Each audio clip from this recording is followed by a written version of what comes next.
So we're checking out Norland. This is a unique new take on simulation games. It kind of combines the colony management elements of games like Rimworld with the grand strategy, family management, and intrigue from games like Crusader Kings. There have been many games with similar kind of graphical takes, but this one does look pretty polished, tight, and I would now, after having tried it, say definitely worth a look, although I did kind of turn up my nose when I first saw it, because I do see a lot of top-down colony management games, and I think, what makes this different from what I already know? But I do like this game, and it scratches an itch that I didn't know existed.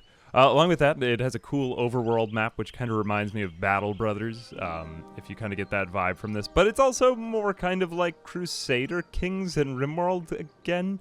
But I would say that it does truly combine them in an original way. At least as so far as I have experienced them. Anyway, the basic premise is to manage a family of nobles as you direct them to manage and direct their larger society of peasants, warriors, and other lower classes of people that we see up here. We have 34 peasants. We have 6 warriors, and there were some slaves in our society and criminals. There are no longer any bandits in town, as it turns out. But yeah, kind of managing all the lower classes of people to cooperate or compete with a whole neighboring group of burgeoning towns and villages of people who are also aspiring to become their own kingdoms, all whilst there is a threat looming in the distance. The unholy horde is coming in from the northwest side of the map, and basically just murdering every single faction, which is quite terrifying, and our neighbors are getting into petty squabbles with us, while our, smaller neighbors are sending us teas as we go along. It is quite cool, and it is combining a lot of these elements from Rimworld and Crusader Kings quite well, if I might add. Anyway, it's really just a story generator. You're creating a story in a society of political intrigue, crime, banditry, revolts, socioeconomic issue management, treachery, and war. But I played a bit, and I liked what I saw after a few hours. So I thought I would give it a look here, because I made some mistakes, and I would like to try to go back and do better this time. We had a society of about 34 people. We had 2,700. We had more gold than I really had expected we would. Although it is kind of tricky to get some of the resources, and you are limited in the number of nobles that can manage all of your tasks. So I think I'm just going to get right into it. We'll go back out to the main menu. We're going to leave this society for now, and we're just going to create a new one. This is my old one. The king was Nawis. But he had all of his stats, and he was pretty good in combat. He wasn't really, the best of the best.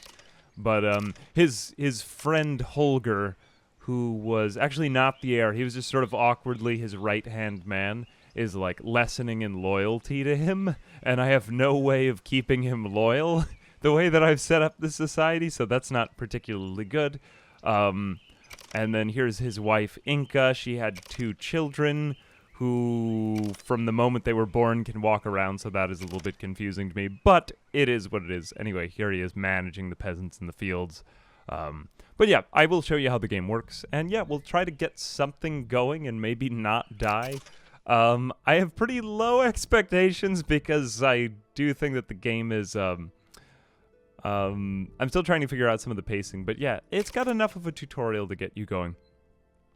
Okay, so we want to be kind of careful with who we pick as our main person, because presumably Wilhelm is going to be the king. Let's just take a run. Okay, we will be the pink and yellow scissors. This will be our civilization name, and we will be the scissor people. This just the scissor. Scissor folk. I mean, if it doesn't bring up any other, we cut other people off. We cut off our relations. I mean, we are going to do that because we're going to engage in some, skullduggery here, so fine. Manners does provide significant bonus to relations and interest. This might be useful because we want to keep people loyal to us, so having a passion for that. But we want to pick people who don't have these horrible traits. Mental impairment and gambling addict doesn't seem great, but beautiful and courageous. And good in combat seems good. Although the combat might mean that he gets scarred in combat, so that's not so amazing. Okay, we've created the House of the Scissor. This is High King Hrothgar of age 21. He has good manners, but he's kind of a weanling to start with. He has early balding and a strong will. This is the House of the Scissor. Bjorn is his brother. I don't know why have scissors even been invented yet? Whatever it is. It's the House of the Scissor. He's unattractive and courageous, but he's a good manager. We really just need him to take care of things. And then Nona, our spouse, is very fertile. She's addicted to gambling, unfortunately, because she had a bad childhood. And she's a good teacher, which is important because she's pretty much just going to, like, pump out babies and teach people. That's, like, she'll be teaching everyone, probably including me. Anyway, that's our civilization. I'm going to just continue with this. We are going to start in Sparksville. I haven't tried it in any of the other civilizations, so I'm just going to go ahead. Excuse me, I'm just going to go ahead here. We do have good access to some resources. Norland, the year 2898 since the creation of the world. We do get these kind of Crusader Kings story bits sprinkled in there. Crimson Empire perished in the flames of the religious war. Its former provinces have become the barbaric kingdoms kept from mutual destruction only by the all-powerful Church of Holy Sophia. So this is the deity of the game, which does carry from game to game, it seems. While the holy prophets speak of the impending end of the world, events unfold on the eastern outskirts that will influence the entire history. Okay, now it's saying eastern, but the last time it happened on the western outskirts, so this is somewhat curious. Because the last time a bunch of Viking tribes rose up against me from the northwest, and that was not too particularly amazing. But we shall see what happens. Fishwood, also, thank you very much for the Prime, and Kraken Priest. Okay, so the story begins. After a long and exhausting journey, Hrothgar arrived at home expecting to see his wife. I do believe Bandits attacked us last night. Now, what I like here is that the kind of storytelling of Crusader Kings is combined with the random colonist sort of generation of games like Rimworld, which leads to very interesting storytelling. Because I think CK3 does this very well, although Rimworld keeps all the stuff in front of you. Like, what was actually going on in the colony itself? How did he get assassinated? Whereas in Crusader Kings, it just appears as like a little event. In this game, I feel like we get a little bit more up close and in the weeds with that. Okay, so this is the same story that I began with the last time. I'm not sure if this is like the same story all the time or if this just happens to be the one for the demo that we're checking out right here. My demo also lasts a little bit longer. They did send me a key so that the demo would last longer if I were streaming it. I believe it runs out like 15 days if you are checking it out on your own. Anyway, Hrothgar is arriving home from a journey. And his wife has been kidnapped. So this was the story I began with the last time, so I think this is rather familiar. Bandits attacked us. We tried to defeat ourselves, but there were too many of them. Bandits have kidnapped my wife. Bjorn is reporting this to me. He's my brother. And we do start out with a good amount of gold, so that is nice. We're going to make use of the trader this time. I didn't really enough the last time. Okay, so we can kind of wait on rescuing our wife. Everybody's just kind of frozen here in our town hall. With money overhead. I guess that's their daily wages? Or no, that's just their starting gold. What is that anyway? Oh no, that's just their starting gold. Money on my mind. Anyway, so basically the game takes place like this. We have 7 peasants in our village, but we can't individually command them. We can check them out. We can check out their mood. They have all these Rimworld-like thoughts where it's like, okay, I have enough rest. I need some beer, food, sleep. They have need for piety. Though our rulers have need for sex, so that is also a thing, like managing their animal and carnal needs and lusts. That comes into play, but apparently the peasants don't really have that. The peasants arrive as migrants throughout the game. Also, Volreth, thank you very much for the sub. Anyway, so the game kind of takes place like this. We aren't directly ordering the peasants, but we're ordering our lords and nobles. So Bjorn and Hrothgar can manage our civilization. Nona is trapped out in the world at this bandit camp, but this is going to be fairly easy to beat these bandits. We just need to kind of get like a basic posse up. So first thing I want to do, just because I want to free her up, is let's go into our army tab, and we will go recruit some warriors. We don't really want to bring from our peasants because these are going to be our workers. We don't want them to get all like messed up just to begin with. Let's go ahead and hire some mercenaries so that they will arrive in the next couple of days. 3, 4, 5. This worked for me the last time, although now that I'm looking at it, it is rather expensive. Okay, Can I make them into an army yet? Let me see if I can bring Bjorn. I might have Hrothgar. Hrothgar's really not a very good military leader. He's really just good at relations with other people. Can I have Bjorn do it? Nope. Whoops. Sorry, I've got to go rehire that guy. Cool. No, they are still en route, so we will wait on that. Okay, so we've hired the mercenaries to come a little bit later on. The peasants reproduce like amoebas. Yeah, I guess they're just like, they just bud, and that's how they reproduce. Anyway, the first thing that we probably want to do is we've got like dwindling resources. Let's just look at our tabs. So we've got, we don't actually have access to rye to begin with. I believe that's something that we need to get at the library. So we are going to want a lumber mill. This is going to be useful. We want to get our wood acquisition early on because we will run out of that. Though we have a good amount, 500 to start. We also have a mine, but I might wait a little bit longer on that. Rutabagas are not really the most desirable in Korean means food. Older sister. Hrothgar being king and his wife as his older sister checks out. I guess we're combining some sort of, like, well, it is, nah, it's not really edible. But yes. I did not actually know that about the name Nona, or Nuna, I guess which that's derived from. I did get into Old English a while back, though. That is very nice. I mean, aside from, like, you know, the potential incest, which, you know, I don't want to get too judgy here, but at the same time, it just seems like it would be hard to have it work out, you know? Anyway, I don't know if I'm going to die on I'm not going to try to die on this hill, but yeah. That's the way it was back in those days. Let's go ahead and put our library somewhere kind of on the outskirts because we don't really need to use our library that often. I want to make this look somewhat nice, but I don't want it to just get super blocky right away. This is actually exactly the same map that I started out with the last time. To what extent, I do not know that there will be like random types of generation with these sorts of things. I mean, the maps themselves look beautiful. Like, wow. Actually, the trees are also swaying. That's really pretty.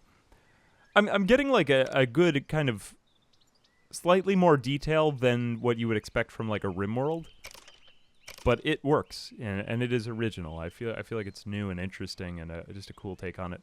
Kind of getting a little bit of a clan folk vibe, which I like that game a lot.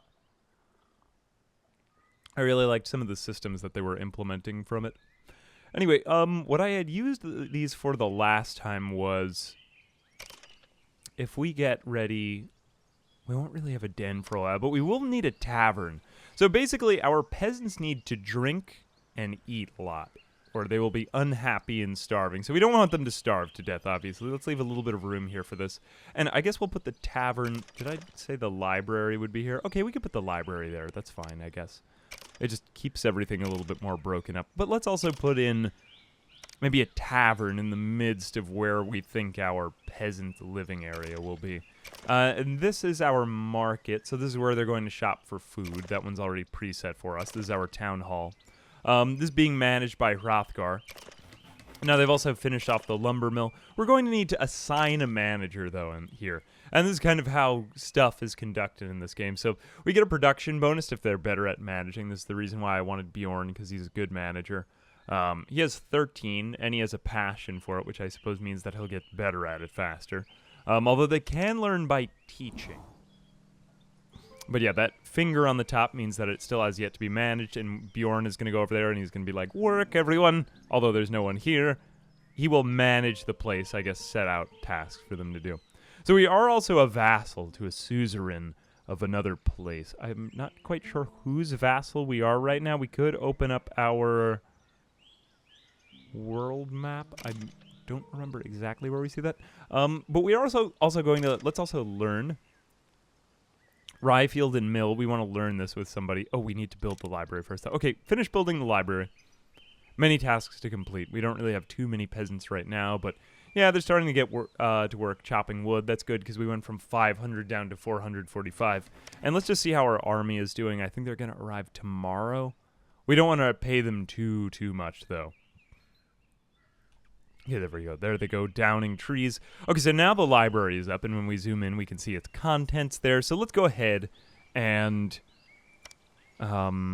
where was it under? Knowledge. Okay, so we have all these technologies which we have them like written down in books how we're supposed to learn them. So we're going to learn with one of our people about the rye field and mill. Now, people can learn things on their own, and then they need to write a book on it so that the knowledge can be transferred to other colonists, or actually other lords later on in the game. These are all lords up here. I think we're going to have, since Bjorn does most of the management here, we're going to have him learn. He's not very intelligent, but, you know, this is kind of like a one-time thing, so maybe it'll take him a while. I guess that's how it works. Actually, I'm not 100% sure there. Does he learn like that? Let me just check. The faster the knowledge is. So, knowledge acquisition doesn't really take that long, so I guess intelligence is kind of overrated there. There are other things that it's used to govern, though. They don't come to mind right now. I'm trying to remember. There was something else that was important, though. I forget right now. Anyway, okay, warehouse can be useful for, like, collecting certain items as they go through. The altar is also going to be important, and since our peasants are also going to be spending a lot of time at this, let's build an altar beneath our tavern so that they can go to the... they can get loaded and then pray. I think that sounds great. Anyway, here's our dynasty. I haven't really done too much with this yet. I'm just going to leave that one there for now. We'll get more into the actual dynamics once we've managed the society itself. Okay, so other things that we should check out on our characters. Hrothgar, he doesn't really go into, like, mood breaks and stuff like that. He can become unhappy. One thing that we want to check out for, though, is that they don't become less loyal. So Hrothgar is really our protagonist right here. He's like the king. We want to kind of keep him protected. We want to make sure that everyone likes him. So he has 100 loyalty. I don't really know how his loyalty is governed. I mean, he is the king of this section. Could that be to his suzerain, potentially?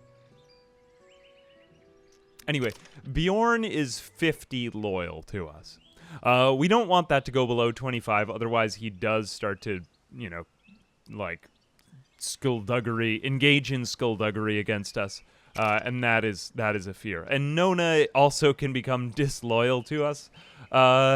This is important that we spend a little bit of time together. We can have them, like, go out and spend time together and just talk with one another, but they've got a lot of other tasks that they have to manage right now, too. So Bjorn is currently at 21%, 22%. It's taking him a while to learn, but once he does eventually learn these skills, then he'll be able to send people out to the field and manage them.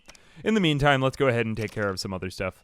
We aren't really going to get warriors for a little while. We won't need them for a bit.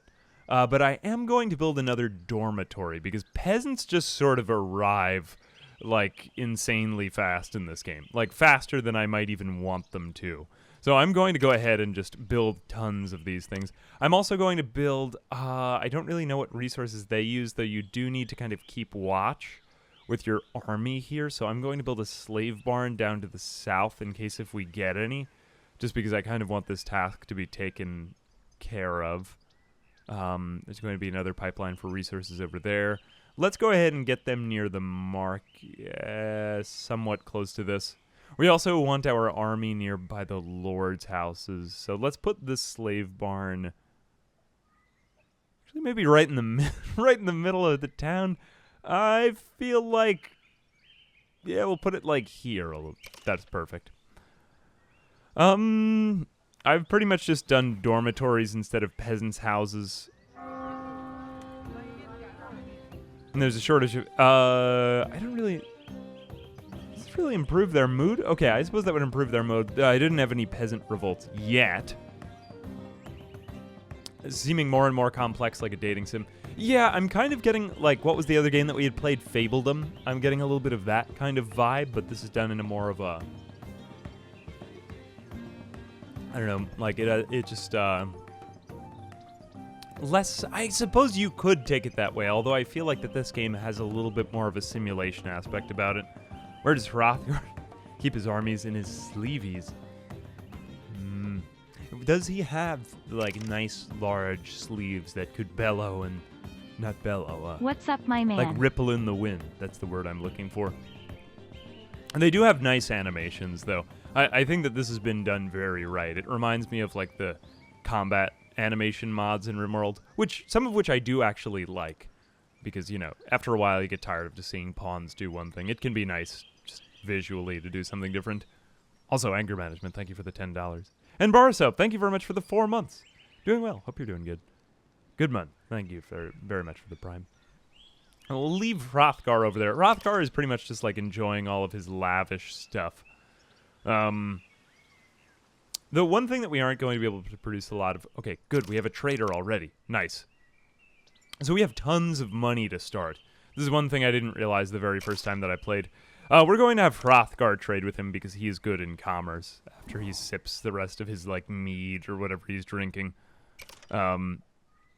Okay, so we need to handle a lot of disloyalty throughout the game.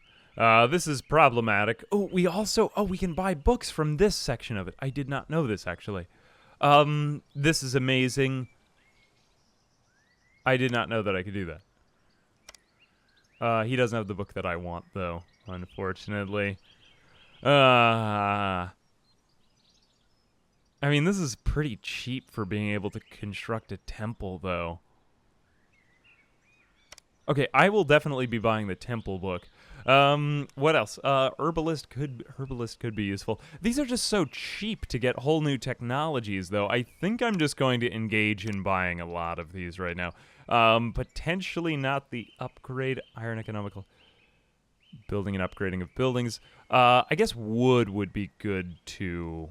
This would probably be pretty cost-effective right now, so let's go ahead and engage in some of this. And then I also want to buy a couple of suits of armor, potentially, or even just swords for right now. We also are going to need paper, surprisingly, because it's a little bit tricky to come by since he didn't have that. I think we should get 5 shields for whoever we send to go free my wife, and swords, potentially, too. Actually, we could mix these up. 3... Probably the swords would be the most useful for keeping our people not hurt. And then rings... We can buy some of those, too, because rings are going to be kind of tricky to produce. This guy will come around more, though, too, so that is something to keep in mind. In that case, we could get rid of some of our kind of terrible items here, so I'm going to get rid of my maces, or 5, and some of these spears, just because I don't really feel like we're going to have as much use of those. Rutabagas are a pretty good, like, emergency food. We don't really want our people... I didn't really like moonshine. That's pretty worthless. What else is valuable here? Oh, we do have some paper to start with. I feel like that's a decent place to start. I will probably buy a couple of suits of heavy armor as well, just because I want to see how these fit on us. Do I have enough money for that? Can he not hold that? Favor difference in my trade skill. Oh, maybe that's the limited number of items that I can actually buy from him. Anyway, I'll trade that. That's pretty good to get the rings out of him. I wonder if it's like a content amount that I can get. Whatever it is. Okay, I'm willing to trade for that. That's good. I'm going to need these things anyway. Okay, so Hrothgar just traded for a lot of stuff that's going to help our civilization advance. The holy books in particular are going to be very useful. Now let's go back to knowledge. So we have all of these new technologies that we just bought from that guy for relatively cheap that we can now learn all of this amazing stuff now. What else is there to learn? So while Bjorn is learning that, we could send out the rest of our people to learn more. Or I could just go free Nona, my wife. Oh yeah, do we have our army raised up now? Nope, it's still taking them a while to get here. We need the night to pass. That's fine. Okay, another thing that we can go ahead and do is check out our finances. So every day we pay our peasants some money, and we want to make sure that they're like... We want to keep checking on their needs because we don't want them to get so much money like we're running out of money, but we want to give them enough so that they don't revolt against us and so that their needs are actually met, because it would be bad if they, like... can't get loaded some of the time. They need to eat, obviously, and that's important to us. Greer2, thank you very much for the Prime. Yes, indeed. Once again, this is the demo. This is still accessible, I believe. I think the date is in early July, until which people can access this. So if you want to play along, feel free for right now. Let me see. What else is there to say? Have I set out most of the tasks I want to? Sometimes people will sleep on the ground if they don't have a bed. We have 14 here. So we haven't actually built those next quarters for our peasants. So they haven't done anything. Here we can see a couple of peasants like enjoying the end of the day. We're selling them their goods too. So we do have an economic report at the end of every day. And this is actually quite helpful. Now today we lost over 2,600 gold, which isn't particularly amazing. But we also just bought so many amazing technologies. So I think that this is somewhat useful. The heavy armor in particular is kind of a pain, although I suppose we are basically just going to get human lives, so maybe that wasn't important. But also, I think it's better than what I did in my last playthrough. So, paying wages, resources, goods sold in local markets, and resources invested in the economy. The trader is now gone, and Ritter is another lord who was a guest and was staying with us, although we just didn't really have time to do much with him. Though we want to keep an eye out for that holy trader because his books are going to be really useful. Okay, Bjorn is at 99%. He went to bed. That is kind of an unfortunate place to be. Also, Iglick and Hypnoturd 97. Thank you very much for the gift subs. Really enjoy the YouTubes. Hey, happy you've been enjoying the videos. Thank you very much for the very generous gift sub donations. If you are getting one, please be sure to say thank you. And thank you very much. I do appreciate it. So rutabagas aren't really like the ideal food, and we have 82 flour. So we sell the flour to the peasants. We have to create the flour before they can use it. But we need a mill and we need rye fields. This is kind of inefficient, so rutabagas can be like a decent backup. I want to just go ahead and check out on this map. I wish that they raised the map scroll speed a little bit, because it is kind of tricky. I feel like we could use more fertile fields here because we just don't have that much to start with. Yep, I don't see any fields. Okay, so we're going to have to maximize over what we've got here, which I think we can get 2 fields to the south and like 3, maybe 4 up to the north. I might do 1 dedicated to rutabagas, but I don't want to get really carried away here. I just feel like it's not that worth it. I would rather have our people slightly starve to death because the game just kind of throws peasants at you willy-nilly. Actually, TTS. Got very close right there. Hey, he's giving me McBalls. Thank you very much for the 10 months. I do actually think that this game is a different take than Rimworld itself because it's like, I mean, what with like all of the skullduggery mechanics, actually, which I think I could go a little bit more into right now. So a lot of the menus kind of remind me more of like CK3 with this kind of close-up look at it. Because you could tell your characters, oh, like, go and have a chat with somebody else. Like Hrothgar, let's have him go over to Bjorn, and let's have him reward him, actually. So he will give him 5 gold rings. So I can tell you right now that my brother's loyalty is probably going to wane. So I'm just going to go ahead and right now, also Nona's might wane, and I want her to be very fertile with children. So I might, once we get the army and we rescue her, I might give her a bunch of rings. Like, hey, wife, take all of these rings and, like, be fruitful and multiply for me so that I have more people to order around. And then I'm going to, unfortunately, I realize that this is going to cause me to enter into a spiral whereby I'll just need more and more rings and I'll have more people plotting to kill me. But I mean, part of that is just the fun of these games. Like, they're not meant to be played well. You could have your main king be a tyrant and just kill everyone around him. But I think I'm going to at least attempt generosity before I start just stealing and engaging in skullduggery everywhere. But that's just me. Okay, Bjorn has now learned the skill, so now he has his portrait up next to the rye field and mill. This is helpful. I guess we have to have someone study this? I don't really know who orders the construction, because they just sort of do the construction themselves. Herbalist is somewhat useful. Hop field and beer is definitely going to be useful. Let's learn that with... we'll have Hrothgar do one of them. Just so that we can get them, I guess. And we'll try to keep a lot of the information with Hrothgar. I mean, we're going to try to keep these characters to begin with, but, you know, especially Hrothgar. The temple might also be useful just for piety, because I noticed this became an issue the last time. Wood, at this point, might also be useful just for saving us some... Oh, he's actually too stupid to learn it. I did not know that. That is amazing. So then can we have Bjorn learn this one? And then can Hrothgar learn this one? No, Hrothgar is also too stupid for this because it's purple, and purple is a very smart color. I did not know that. Okay, that's news to me. Okay, so then we will have Hrothgar learn. I'm going to switch this up one more time. Hrothgar will learn this because it's slightly more urgent, and Bjorn will learn this because it's also slightly more urgent. Currently, Bjorn is managing the lumber mill, or still paying taxes, although our suzerain can die, at which point we don't really pay him tax anymore. This happened to me the last time, so I'm just going to kind of hope that that happens, and we'll see what happens from there. More peasants are arriving. We're already at 14. 6 are unemployed, so we need to like create more work and jobs for them. I'm going to put a mill over here because I want this to be somewhat close to the... I guess I want it to be kind of between the market and the fields. We don't want them spending too much time walking between there and there, so I guess we'll put the mill near the fields, and then we'll put the fields themselves in the fields. Now, I want to try to max these out, so I'm going to kind of audition some of these constructions. Do I spend the wood immediately, or do I wait a little bit?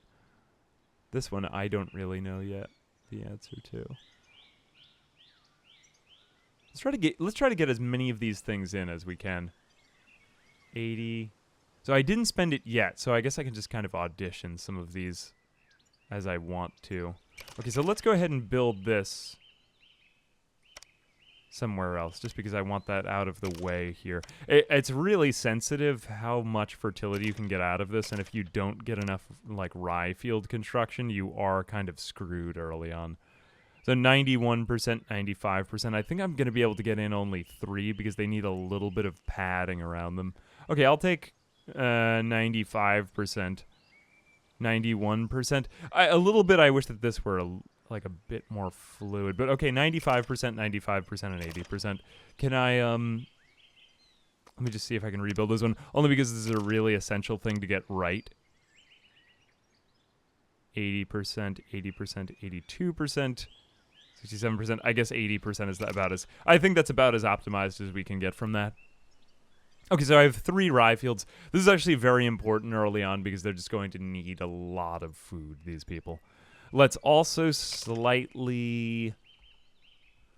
we're pretty much breaking even with our gold. Tukey Chicken, thank you very much for the prime. And Tax Evasion Gaming. Hey, how are you doing? Thank you very much for the sub. Do appreciate it. And all of your generosity the other day. Thank you very much, my friend. Okay, Hrothgar cheered up Bjorn.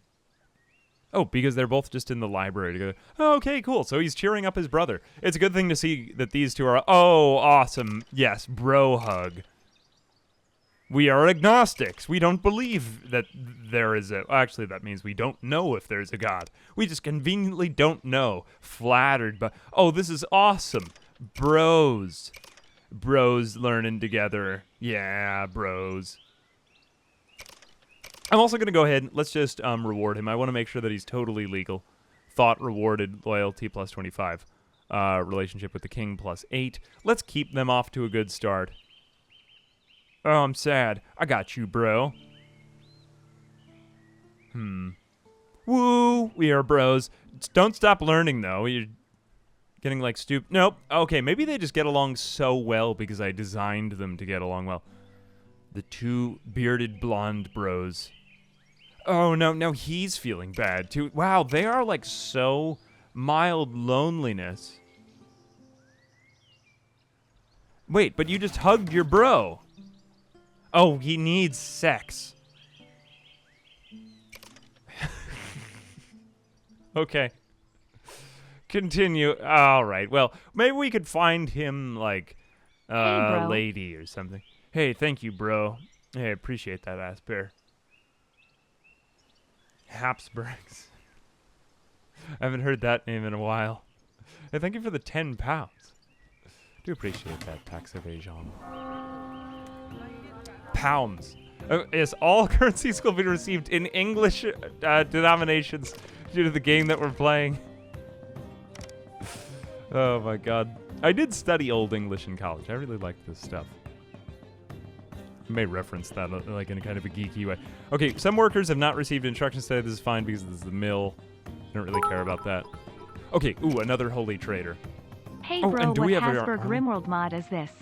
Hey, thank you very much, Tax Evasion Gaming. Thank you very much for 300 bits. Let me see. Hey, Rimmon Arshu, thank you very much for the sub. I think I'm going to have... I want Hrothgar to remain, like, unscarred. So I'm going to have him enter... I'm going to have Bjorn. In his need for, like, human contact, I'm just going to have him enter battle. Maybe he'll impress the ladies. So we're going to create a squad with him and these other mercenaries. I don't know why we don't have all the ones I wanted us to. But basically, we're better off because we didn't... Where did the... Oh, no, we never managed to buy the armor. My bad. Oh, that's not good. Well, at least we have shields. We have something. I think they can lose some of these in battle. So let's go have Bjorn start a company of the scissors. Woo! Don't worry about the mines until later. We'll wait until we have more peasants there. And we can also send off Hrothgar to the trader. Just because I want to get paper built. I want to build paper. ASAP. Oops, okay, here we go. The game is running pretty smoothly. Economical construction, fast construction, Lord's House upgrade. No, we're just pretty much getting offered the same stuff. Ah, that's not amazing. Is there any good that we're producing in excess, though, that we can sell? Not really seeing too much right now. I don't want to buy these crops because we're going to be creating more of them. Let's go ahead and buy just a little bit of the heavy armor.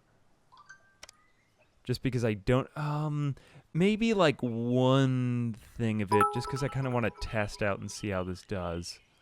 Hey bro, how much bromance is going to be in this on a scale bro to brotastic? Probably brotastic. Thank you very much for the 300 bits, Tax Evasion.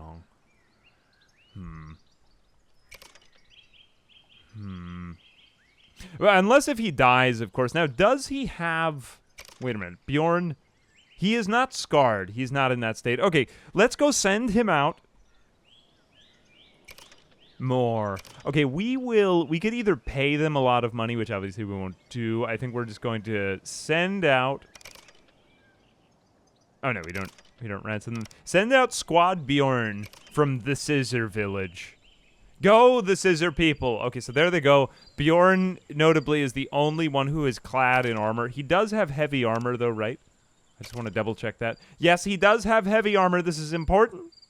And a shield. And all the rings that I gave him. I gave him 13 rings. Does he have them on his toes? Multiple on each hand? Jesus Christ. Where would he keep them? At this point in time... We'll just leave him to do that. These are mercenaries, though. Basically, we don't care what happens to them. I'm not honestly 100% sure how the mercenaries work. I think that we just have to get rid of them as possible, because I don't want to keep paying their wages. They're very expensive. Well, we aren't paying their wages every day. I mean, I have fired them in the past. Oh, we can now produce flour as well. Let's make sure that we always have... We really want as much of this as we can, so let's just say like 80. That's pretty good. You can always just mouse over things if you want to get information on them. Oh, there is that. The nose ring. Potentially. For the wiener.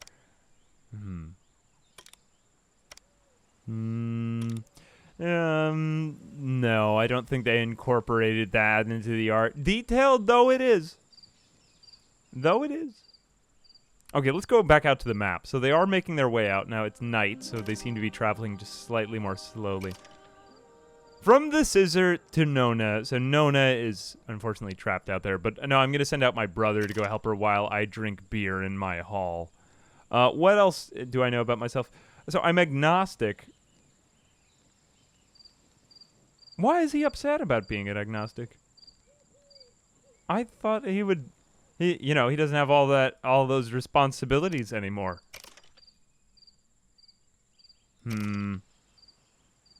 I suppose that's not a good thing in this game. Some people are like, woo, agnostic. I don't know what anything is. Decor. I haven't really used the decor yet. Rye fields. We want to get hops fields here, but we'll see how this goes. Oh hey, oh friend, what saith thee? Yeah, thank you for the 300 bits. Thank you, tax evasion. I think it's just like a good bro. Like, hey, I'll go save your wife for you, bro. The one thing that I will say in criticism of this game is that there are a lot of periods, at least of the demo, where it's sort of like we are just kind of waiting around. Okay, so now we have entered a new battle. Let's go into it and see what's happening. The people of the Scissor, this is us, but we don't really get any information on the bandits. We do have a better chance at beating them. It's 6 bandits, but their combat skill is only 5, and we have 9, which is significantly better. We could auto-play this, but they are kind of a spectacle to watch, and I do like them.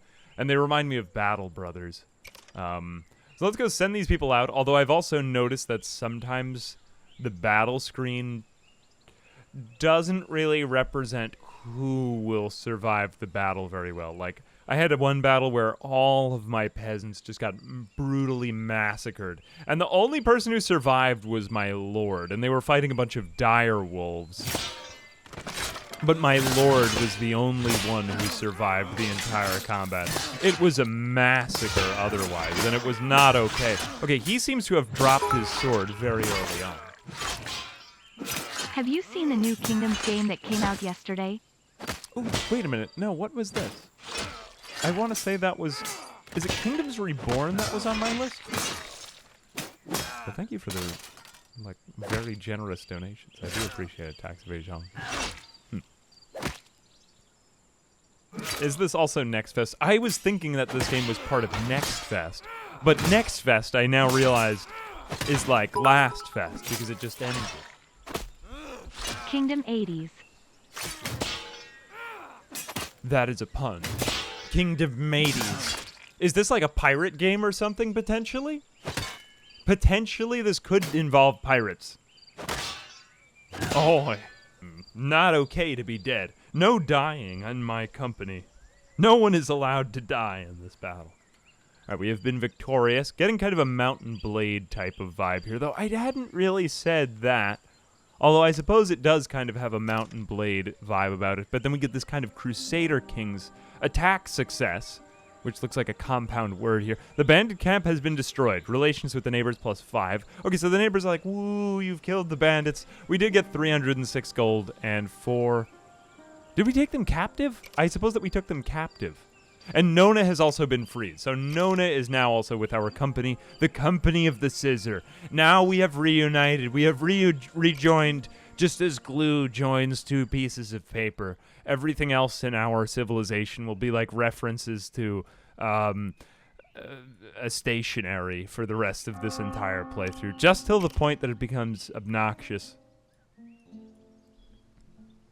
Just till then. Civilization continues. Bjorn, my brother, has saved my wife. I have been sleeping and lying down.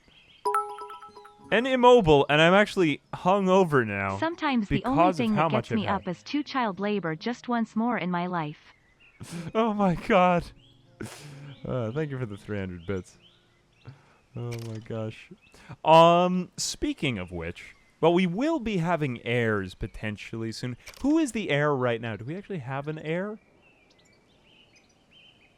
No, I want to say that we don't. We still have 25 rings, though, and I'm going to need to give my wife a lot of stuff to make her happy, because she's very fertile, but it didn't say that she's loyal. I have good relations with people, though. Let's see if Hrothgar is he improving in anything yet? He had 5 to begin with. Nope. He's not really improving, but he is passionate about social life. That is to say. Bjorn is still studying mining. Okay, Bjorn is back with my wife. Where's Nona? There's Nona. Woo, Nona. Okay, let me go reward Nona for being captive for so long. Okay, where are her traits? She is anxious and a gambling addict. She has... Is this person trustworthy? Okay, so we're gonna have to play dice with my wife. But she gets pregnant very easily. She's the queen, and she is the combat instructor. This is a woman to fear. Lacking equipment. Craving for excitement. Okay, she is in pain from her injuries, though. She got hurt when she was with the bandits. I suppose they burned her. Not gonna question any of this. She's a tough woman. This is pretty cool. Okay, we're going to just give her a lot of rings. Okay, where is Hrothgar? Hrothgar, before he really gets busy with other stuff, hey, sorry you were captive and I didn't come to save you. Here, have these rings. Do you like me again? Hrothgar has 25 rings in his inventory to give out to people. Oh, sorry you got burned. Here, have 5 rings, 1 for each burn. She had a facial injury. Now, we should go on about loyalty. Low loyalty. Where's the thing about the rings? The rings. There is a certain number of rings they can get where they become extremely loyal to you. I want to say, but basically, as long as they're happy, they're okay. Okay, crown icon. We should also play dice. Nona can play dice, I guess, because she's addicted to gambling. I suppose that this is like... I think that the X means yes, I want to say. I suppose that this screen is being treated the same way as, like, the Rimworld drug policies screen. I guess everyone should be... Oh, you should also be wearing... You should be wielding a weapon, because that makes you happy. Hang on a second. Can I just go ahead and double-check on Nona? So she has that. Does that make her happy? She's craving for excitement. She is also addicted to gambling. Let's go ahead and check out Hrothgar as well. He's agnostic. We can't really change that in many ways, I suppose. Though Bjorn also wants to have equipment, so he wants weapons on him. And he's also feeling fatigue, so he needs to rest and eat. Well, he needs alcohol, really. Sleepiness, though, I think is just sleep. Let's see. Okay, let's see how they chat together.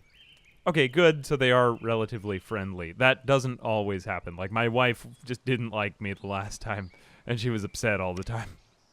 I'm going to fire some of these warriors. It looks like some of them just died, so whatever. We basically raise an army whenever we need one. Okay, they're going to just dismiss themselves there. Cool, we've got our fields ready. Now we're going to need Bjorn to do more work. And then Hrothgar can manage a couple of these too, because Hrothgar's not really doing too much, but we want to keep our king free, just so that he can kind of, like, give people gifts as needed. Actually, I think I'm going to put Bjorn on a 4th one, and I'll leave Hrothgar on 2. That might be better. Pork consumption, yes. Do we have pork? So we're going to need to really work on Bjorn here. I'm going to give him another reward. Do I have enough rings? I'm just going to gradually give away all of my rings. High King Hrothgar, giving away the rings. Now my wife is expecting a child because of the coitus. She's been in pain. She will recover, though. And she'll recover from the burn as well. Let's see, Bjorn. Bjorn has 25 rings. Okay, this man loyal. I think that he's very happy now, but I also want to make sure that Nona, my wife, is, she's throwing up everywhere now. Wait, why is she throwing up? Is it due to the... Okay, oh yes, it is like, you know, morning sickness, I suppose, although it is night. Unacceptable. Okay, I will reward her as well, because she's probably not going to be so happy with me. Woo, have these rings. Sorry, you're sick. She's going to have a child in, like, 5 days. That's just the distance. Okay, just leave your wife there. Have the rings. Oh, my God. Bjorn has 25 rings, though, so I think he's going to be pretty happy with us.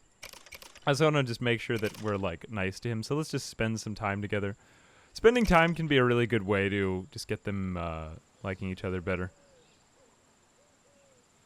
Okay, their moods are fine, I guess. We want to wait until they're in a bit of a better mood, though. Bjorn isn't really in a great mood. Hrothgar, though, he's in a bit of a better mood. We could have him spend time with Nona. Yeah, okay, good. So they're going to have a good conversation there. Do you know if you get Americans to use D, they convert to British monarchism, specifically Yorkshire tea gold? Seems legit. Yeah, tax of Ajon Gaming. Thank you very much for the 383. I'm guessing is that like the pound conversion? We're not at parity anymore. Oh my god. The world has just been in a crazy economical situation the last year. Oh my god, that's crazy. She's just like oozing green bile everywhere. This is not a normal, like this is an abnormal pregnancy. I've not seen this before. She might be giving birth to an alien. There is a range of, okay. This oh my god, I'm so he's slapping her. Yeah, he's slapping the baby. Oh my god. Hrothgar is in a really good mood now though. Why is he in such a good mood? Had a meaningful. Oh, so you could kind of snowball characters' good moods upon one another. Okay, he is actually extremely hungry and thirsty. Does he have enough money for this? No, I mean, presumably he always has money. Let's give Bjorn a day to kind of catch up, and then we'll have people, like, socialize with him, because I'm a little bit worried about him just... I guess if one character is just so happy and nice... Aromatic aftertaste of ale. Yeah, we kind of want to snowball their good moods with one another right now. Okay, fair, that makes sense. Okay, Bjorn... We're going to give him yet even more rings. Let's see how it would look with Hrothgar right now. Flattery might not be bad. I mean, you can get to, like, insult. Let's have him spend some time with Hrothgar. Walking in company. Unless if he dies of hunger while we're, Yeah, he is severely hungry. Maybe it's not a great time for a walk, actually, come to think of it. You know, they're already halfway through the walk. How are you? I'm starving to death because I don't have time to do anything because we're talking. Oh, no, I have to do my job. I can't eat. This reminds me of my teaching career. I lost about 15 pounds in my first year because I wasn't eating enough. That does happen in your first year of teaching. You just need to, like, learn to eat in subtle ways. Mr. Amphibian, why are you eating? Because I am slowly wasting away and running out of energy. The character can become a fanatic. Ooh, okay, because of his hunger, he is experiencing everything with, like, greater... Oh, he's still walking with Hrothgar. I guess they just can't, like, starve to... It just seems to affect their mood.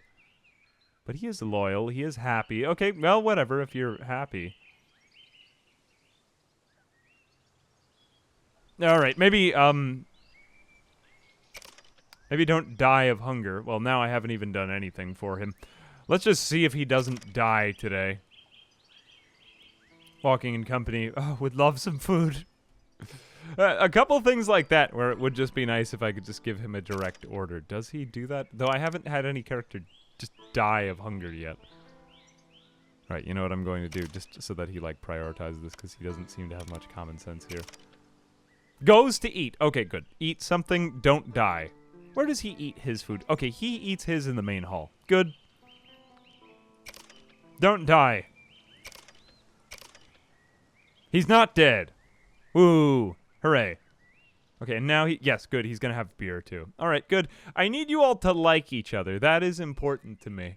Now, managing their social relationships, I know it feels like, oh, we aren't being very efficient here, you know, like, we still have this whole society. No, well, we just want to prevent anything really bad from happening, because bad stuff can and will happen if we don't manage their political intrigue. I think this is about as well as we can do here. Again, 80%. So we're going to go ahead and put down 2 of those there. I think 2 hops fields, just because beer is about as essential as rye in this case.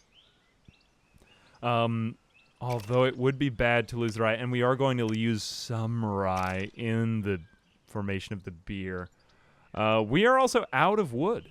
That is not good. I'm using it to maintain stuff. let's go ahead and have another lumber mill, because we do have a copious number of, like, trees, and we do have a lot of peasant lives to just keep throwing at all of these problems. Now we have a trader coming in. Nona is going to be the best trader, as it turns out. I didn't really plan on this. I suppose I had very, like, high-achieving characters the last time, although they all wanted to kill each other. So that wasn't so awesome. We could get a pig farm going. We are making money now. Flavorful okay, ale? goodbye. I'm off to play Kingdom 80s. I hope you have a very good stream without being raided by the British monarchy. What are you talking about? Hey, thank you very much, Tax Evasion. Happy you've enjoyed.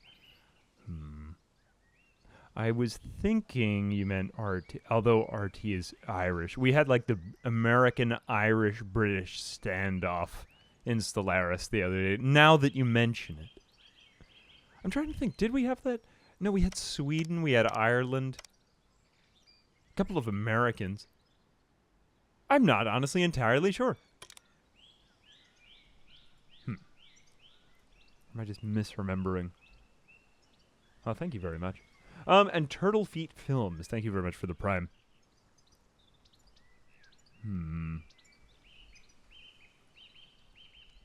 Okay, let's try and do Trader. He isn't really coming out with the books that I wanted him to. Like, I desperately wanted paper. Can I show you something on the world map now? Okay, so these people are willing to pay us tribute. We're going to get tribute in rutabagas, though we need a messenger to do this. So I'm going to go ahead and assign a messenger with one piece of paper. Like, the pieces of paper are so ridiculously useful just because they can get you, like, 100 rutabagas for nothing, and they're like, if you ignore it, we don't really think you need 107 rutabagas. Yeah, I'll absolutely do that for one piece of paper. That's insanely powerful. Now, the issue, though, is that the technology to create paper is, like, so ridiculously difficult to get. So I struggle with this, because we don't have to be totally self-sufficient on everything. Now, we do have other rulers that have other, like, marriage prospects for us. That is a potential option for Bjorn. But Bjorn is pretty much satisfied with his bromance right now as it is. We could, like, spend time with other leaders, although it would take a while. Why does Bagan dislike us? He doesn't like us because we're agnostic. They do like us if we are... like, if we are more powerful than them. Like, I had one ruler who didn't like me because he thought that I was poor. I had more money than him, though. So this was, like, just kind of crazy. Can attack for loot. Who is this? Trade offer. We might even just get some more people anyway. Let's just go ahead. There's a lot of... Nona has been bribed. Okay, it still says his loyalty is under third. I noticed this, that it, like, was telling me that women were men. I doubted it, so I didn't really take it to heart. Fiona, thank you very much for the Prime. Now, she's been bribed, but she's so loyal that I'm not really worried about her. But she has only 17 rings. Bjorn has 25 rings, which I believe is like the optimal number of rings. I can give her more rings. I think I'm going to reward her with another, like, 10 rings, so that she has a total of 27 rings, and I'm pretty sure that will make her, like, always super happy with me. Oh, I did forget to get more rings from the trader. Yes, I do need that many rings. At least I think I do. Gold balance is only negative 37, so we are actually doing quite well with that. Yeah, how many times can I say ring? Result of tribute. Okay, we did get the pork, though. See, that's just super useful if we can get... Yeah, send out a peasant messenger. Hey, yeah, we'll totally take those rutabagas. Thank you. Cool. 107 rutabagas coming right up. Although I think we have to wait for those to come back. Yeah, the messenger comes back with them, though. Cleeberry was very close. Basically, I think that the whole strategy of this game is keep the people weaker than you. Like, snowball off the people who are all weaker than you, you know? Like, use whatever they're going to give you. Take it, add that to your stockpile of resources, and then try to fight somebody or, like, bribe somebody who's a little bit stronger than you until you kind of get both of your power levels, you know? At least that's how it seems to me. Do we have... Okay, we do have more members of society now. Warriors. Oh, we actually have a warrior now?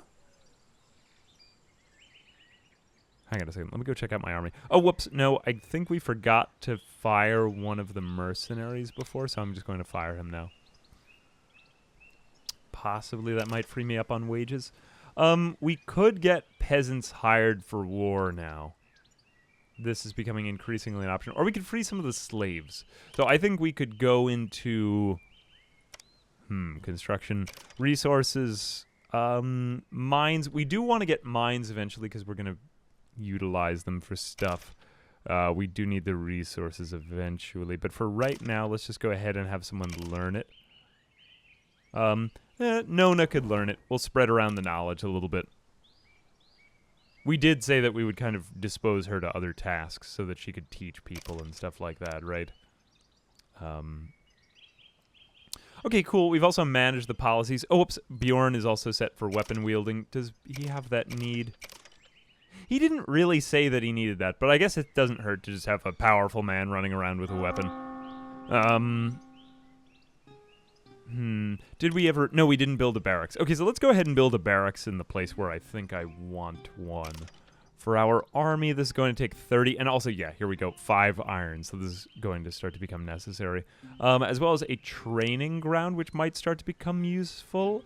Because we're going to just have a lot more members in our society. And really, we kind of need to expand out from where we're at right now. This is kind of encouraged in this game, is just that you want to start interacting with other societies. You're not really meant to stay in here and just build your own stuff like you can in Rimworld. You do want to be interacting with other societies around you.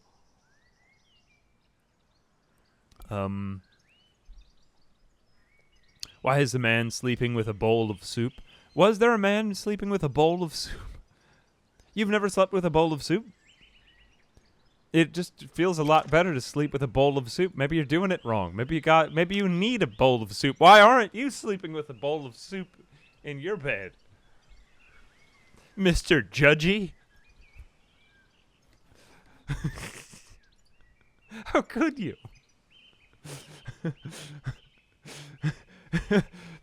BRB getting soup. You know what? Sorry, bro. I was totally off the mark there. Let me get a bowl of soup. I will pour the soup on you in bed. I just like to sleep wet. Just soaked in soup. I'm still being charged as a vassal. Building needs a manager. Oh, whoops-a-daisy. We forgot to hire a manager. Oh, no. We could get Nona to do something. She's not really going to be a great producer here. Again, I wanted Hrothgar to be free just so that he could start to... Oh, wait, no, Nona is the teacher. My bad. Then let's give Hrothgar this task, and then I want to start engaging in some teaching. So this is kind of like that Rimworld mod where... Is he the teacher? He does have 12 teaching, Bjorn. But then she has 13 teaching. So when I tell her to teach... Oh, no. I need to learn the other thing from her. Okay, so let's try to pick a double whammy where she has 2 skills. Okay, so she's really good in trade. She's also... Oh, she's good in manners, too. That's very nice. I think since Hrothgar is our protagonist, more or less... Well, Bjorn is really the one who's managing everything. Let's see if we can train Bjorn to manage. I'm not sure if this will perfectly work. But she does have trading skills. So she will learn an economy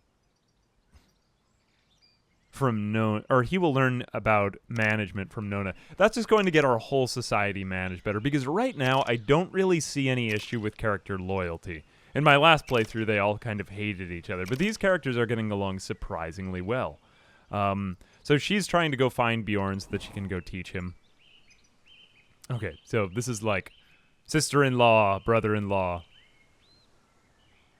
Oh, she is scarred now. She's also... How much longer till she has a baby? I've noticed that the number of hours doesn't really seem to reflect what's actually going on in game. Like, it says 7.9. Oh, wait, no, 5. Oh, no, it really is. She's going to have the baby in 5 hours. Never mind. I'm totally off the mark here. Okay, is she... Okay, she's craving for excitement from the gambling addiction. You're going to get some excitement. It kind of is a gamble what you're going to do. There's no midwife. Woo. Hrothgar thanked Bjorn. Bjorn gave credit to Hrothgar. Wow, these people are, like, in love with each other. I've never had a society that was this nice. At least now they can use all of their unity to scheme against other people. That didn't work out the last time. Man, she really digs me. He's in a good mood. What is she in? Received a reward. Good mood. Okay, so she's fine. A significant difference in rings can evoke feelings of jealousy. Oh no, I need to make sure that they all have about the same number of rings, too. I didn't actually realize this. Wait a minute. Can I begin to feel jealous of the people to whom I've given rings? It does not seem that way, so I'm just going to assume we're fine here. Okay, she's going to give birth in 2 hours. As well as what else have we got? Okay, we got a trade offer from Moon Lake.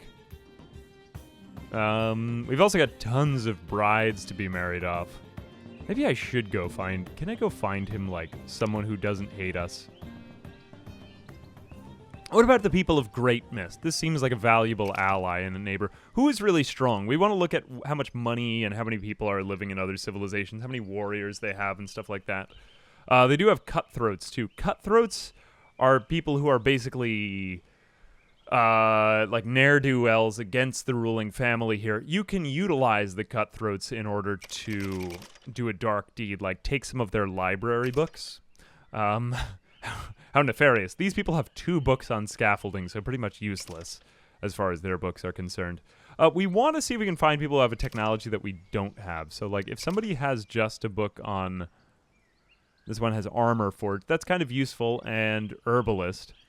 I mean, the chances that we'd get a book that we already have are also kind of high for some of them. This also doesn't really look that useful. Does anyone have paper? Ooh, these people have paper. I might actually scheme against these people. How many cutthroats are here? Only 4, though. That's not really that likely to succeed.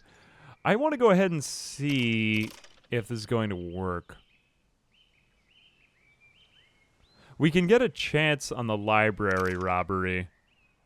We have 60% chance, 50% chance, and 60% chance. We could send a messenger to do library robbery. And I'm guessing that they will get this paper workshop upgrade. I'm going to go ahead and try to do this. Ewan, I believe, is that how you say his name?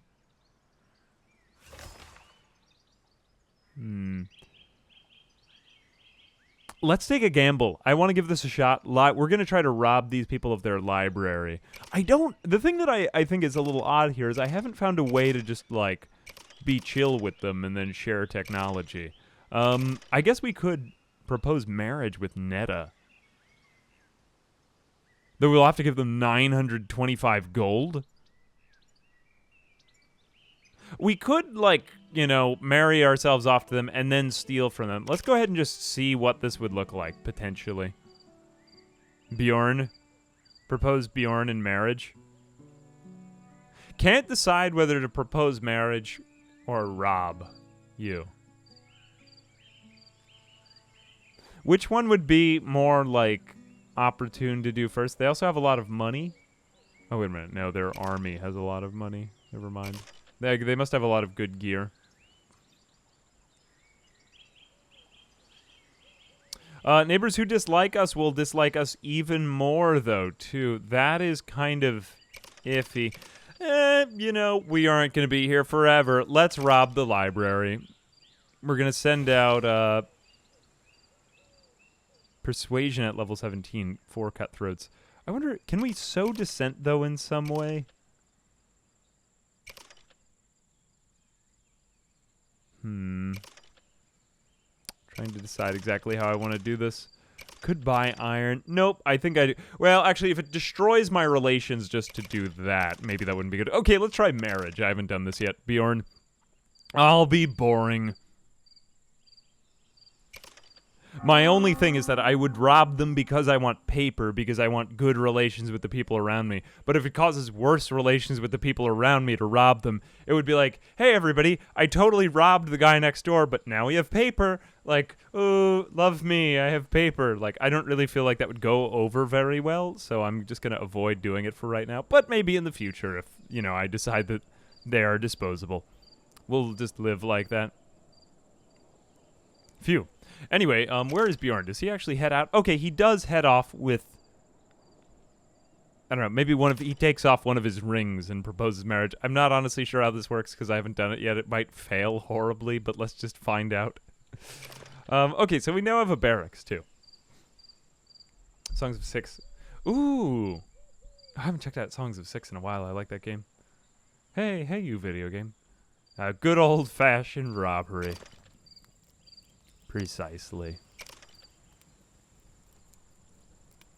Do I have a pre-release copy? I have a demo version of the game where you can have it last beyond 15 days, but that's about it. I think that's all that comes with the key that I received.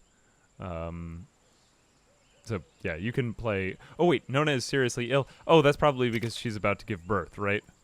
Yeah, so right before she gives birth, which is...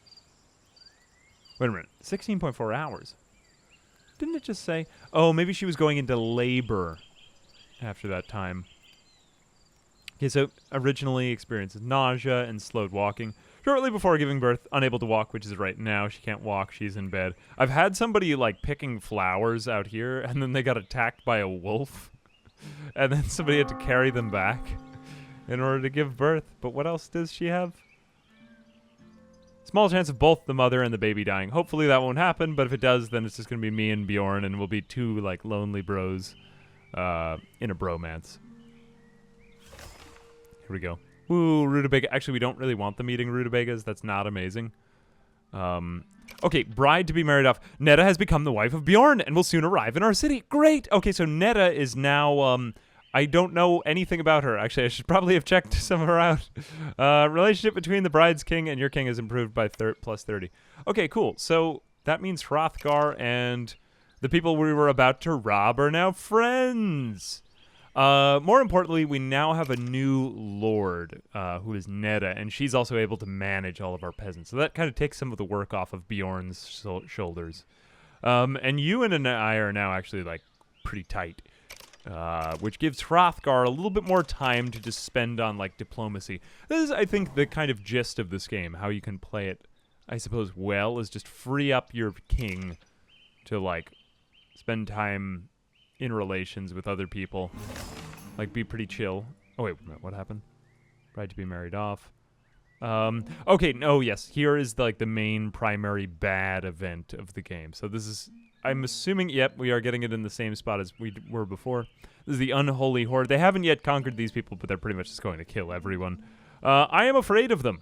We probably won't advance long enough to see them fully develop, but I think that that could lead to some cinematic battles. It would probably take, like, 8 hours to get to it, though, so I'm probably just not going to have time. I wonder if anyone has gotten to that in the demo yet.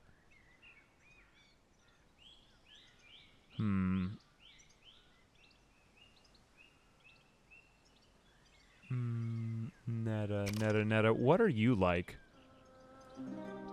She has sins. Okay, so she might have to confess her sins to the bishop. I guess we're, like, in a Catholic world here. It's just sort of a... Oh, no, it's Holy Sophia.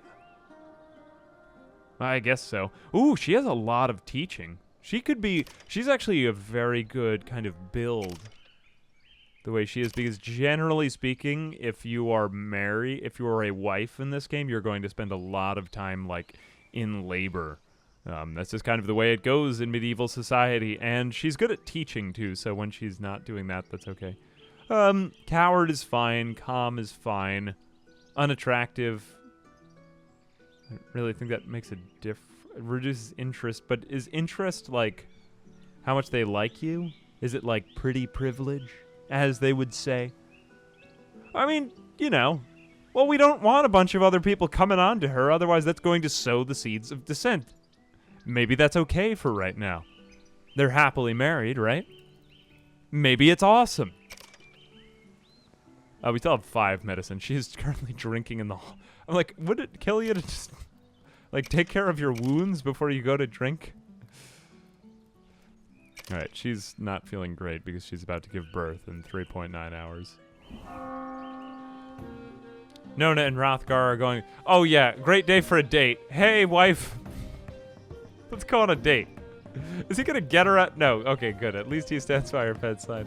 Oh, amoebas. Alright, Netta is feeling good. That's good. Because she's homeless. She needs a house. We need to go get her... Ooh, a mine, too. We'll also build a mine here. We're going to start to need a mine a little bit more. Let's build her a lord's house, which we'll start to patrol around the lord's houses and the other structures around here. Let's go ahead into our army. Whoops. Construct for our army. Yeah, comes into the village, gets herself a drink. First thing, right away. What do we have now? We don't have any warriors. Didn't we have a warrior? Oh, that was when we had 1 mercenary. We can start to hire a military soon enough. Who else is free? I'm thinking that Bjorn we could have keep learning. We want to keep getting his trade and management skills up. So is Netta good at anything else? Not really. She's good at commanding. Do we really have a commander for our military? Really? I guess then it's her, but she's a coward. Bjorn just kind of does everything. I'm not gonna lie. Alright, okay, let's have Bjorn just keep learning everything. I'm just going to make my brother, like, really loyal. And have him handle everything while I'm nice to everyone. I guess that's how I'm going to handle this. I'll keep trying to train him in economy. Okay, so she can't teach him anything new. Is anyone still... So I guess it depends on the teaching and the other stat at once. I didn't really fully grasp that. Yeah, like, no one's better than him at management. Okay, so we could kind of get everyone to whatever level they're at, then. Oh, the amount... Teaching affects the amount of experience transfer during teaching. Ah, I never really noticed this, then. Okay, can someone else teach... Bjorn could teach Hrothgar about manners. Oh, also Nona could teach him about manners. I suppose that wouldn't hurt. Oh, and now we have a child. Okay, 1 second. Let me go ahead and... Hrothgar is going to learn from his wife about manners. Yeah. Learn from Nona. Cool. So they're going to learn about manners. One thing I'll say that I don't really love about this system is that it feels very micromanagey to get people to teach each other every single skill. It's a little bit intentional, but it's like, I kind of just want them to do that anyway. So yeah, it would be nice if they could just passively set each other to like, hey, just, what is it, like the artisan or craftsman mod in Rimworld where they just kind of tell each other about what they like to do as they go in passing? Netta could train the... Actually, Netta could be a really good military commander, despite the fact that she's a coward. Yeah, we could have her do that, actually. Let's go ahead and assign her to the training field once we build it. The reason I've been slow on that is because I don't have the resources to build that. Because they just haven't had enough iron, because they haven't had any of it. But now we do have a trader, so let's go ahead and trade with him. Nona can trade with him. Okay, let's go ahead and get some iron. 2, 3, 4, 5... perfect. I think that's all that we need. And we can sell them some... What do we have in high supply? We do happen to have a lot of rye this time. We also have a lot of rutabagas. Actually, I prevented us from having horrible issues in our society this time with, like, running out of food. This did happen to me the last time, and it wasn't so awesome. I don't really want to spend so much money on swords anymore. I think we've kind of come to that end of that. Let's bring this down to, like, 200. I would like if there were a way that I could do this rather than just... Oh, I guess you could hold it down. It wouldn't hurt to get a little bit more gold here, though. What else can I buy? Anything else going to make us more efficient? Okay, used for repairing buildings and producing other resources. Let's just see if tools are going to make us slightly more efficient, maybe. Not honestly sure on that one. And then we will also get... let's just do it evenly. Let's get more shields. Maybe another sword, too. That's pretty even. Cool. I get 1 gold. Sweet. Alright, so that was a decent trade. Now we are able to construct for our army a training ground. I'm assuming that these warriors are going to train near the barracks. Not really optimal placement here, but I do kind of want the warriors near the slave barn because they're going to do some patrolling around here as well. So we want to just make sure... Well, first off, we want to make sure that they're getting enough beer and stuff like that. We are currently getting a little bit lower on beer, so we're probably going to... We don't even have a brewery yet, as it stands. We don't have enough for another rye field. That's not great. Okay, we'll put down our brewery over here, between the tavern and this. Cool. I think that'll work. Nice. Okay. Lots of stuff to build. Are we getting more peasants? Yeah, we're at 28 now. Wow, that's a lot. How does building in this game work? Is it a blueprint where the buildings are the same, or is it like Rimworld building? It's not really as rotational. I would like it if you could rotate the buildings, because then you could plan like more interesting looking cities maybe. It's a little bit less like in the weeds than Rimworld, I would say. It's a little bit more just like, hey, here, place a prefab, and that's the building. It does kind of lead things to all look the same in multiple people's playthroughs. I think that's one actually valuable point of criticism, because we do have like different stories developing, but also too like what depth do they have? Okay, now I'm going to get into another system that I'm going to just flat out admit I don't understand yet. This happened in games like Clanfolk, if you'll remember, where there was this cool, like, characters are growing up, an intergenerational thing. And then shortly thereafter, we got the Rimworld Biotech expansion. And I was like, okay, cool, now we can have people get older in Rimworld. But also, they made it so that children aged up by, like, 4 years every single time they aged. So that was a thing. I think that was actually a good thing. Because otherwise, think about how unrealistically long it would take to raise a child in the game. So Dara is 0 right now. I'm just going to admit that I don't know how this works, so we will observe it as it goes. Child learns quickly by observing adults, improving some of their random skills every day. Until the age of 21, the character gains twice as much experience from lessons. Okay, so maybe that has something to do with it, because she's 0 right now, and she's already standing up, wearing clothes and a crown, and eating meat. Seems a little bit advanced for a child. They can acquire positive or negative personality traits during their upbringing. Although we do want them to have a good childhood, because remember how our other people didn't have good childhoods and they're unhappy. Acquire positive. The more you educate them, the better personality traits they'll develop, and they're capable of reading and transcribing books. Also, homeless. Does she? I suppose that she actually does need another lord's house, because we've had just so many lords come in. Amazing. I'll put her there. That way we can kind of keep them all close together, so that we can patrol for them. We don't want people to try to kill our lords. We want to keep our lords happy and helping each other. Basically, if the peasants rise up against them, or if they, like, all throw hands with one another, that wouldn't be too particularly amazing. What else did I want to do? I wanted to get the training field. I wanted to get the mine up.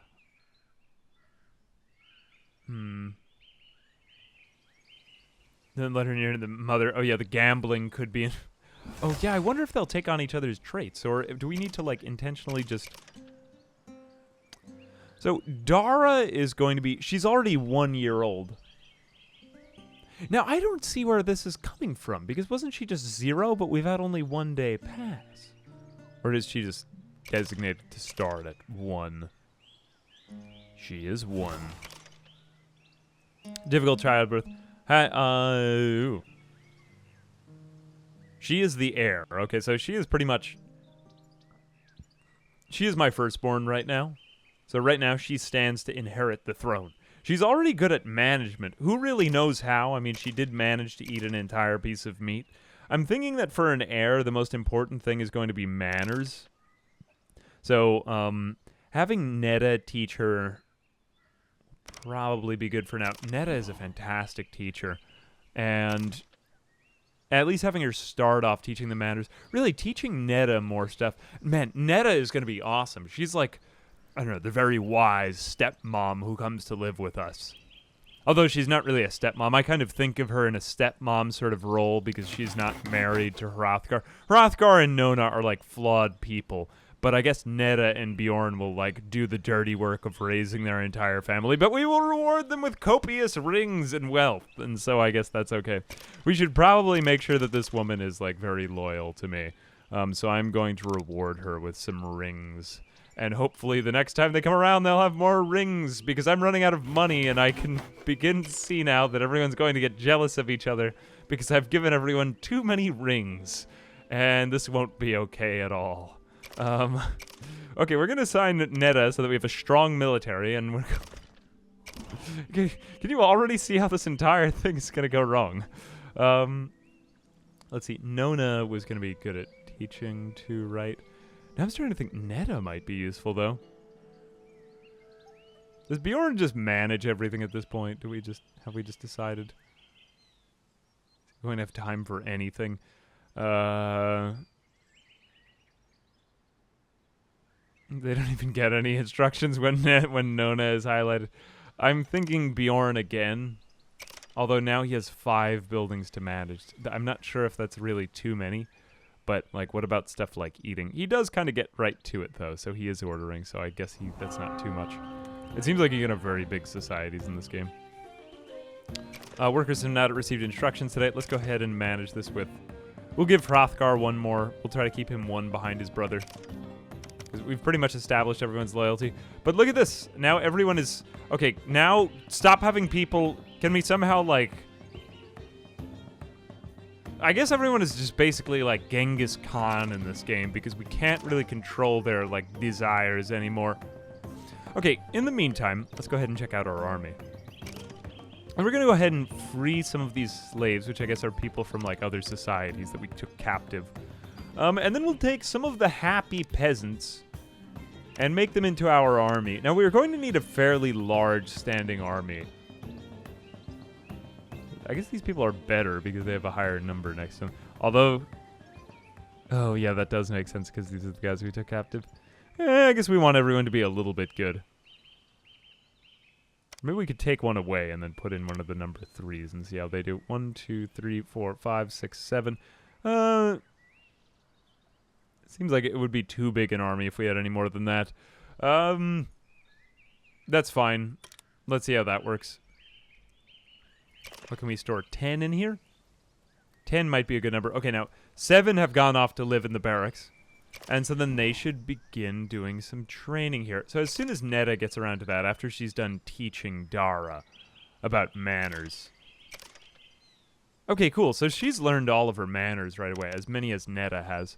Netta, we also want to have better manners just because... Nona would be good for that.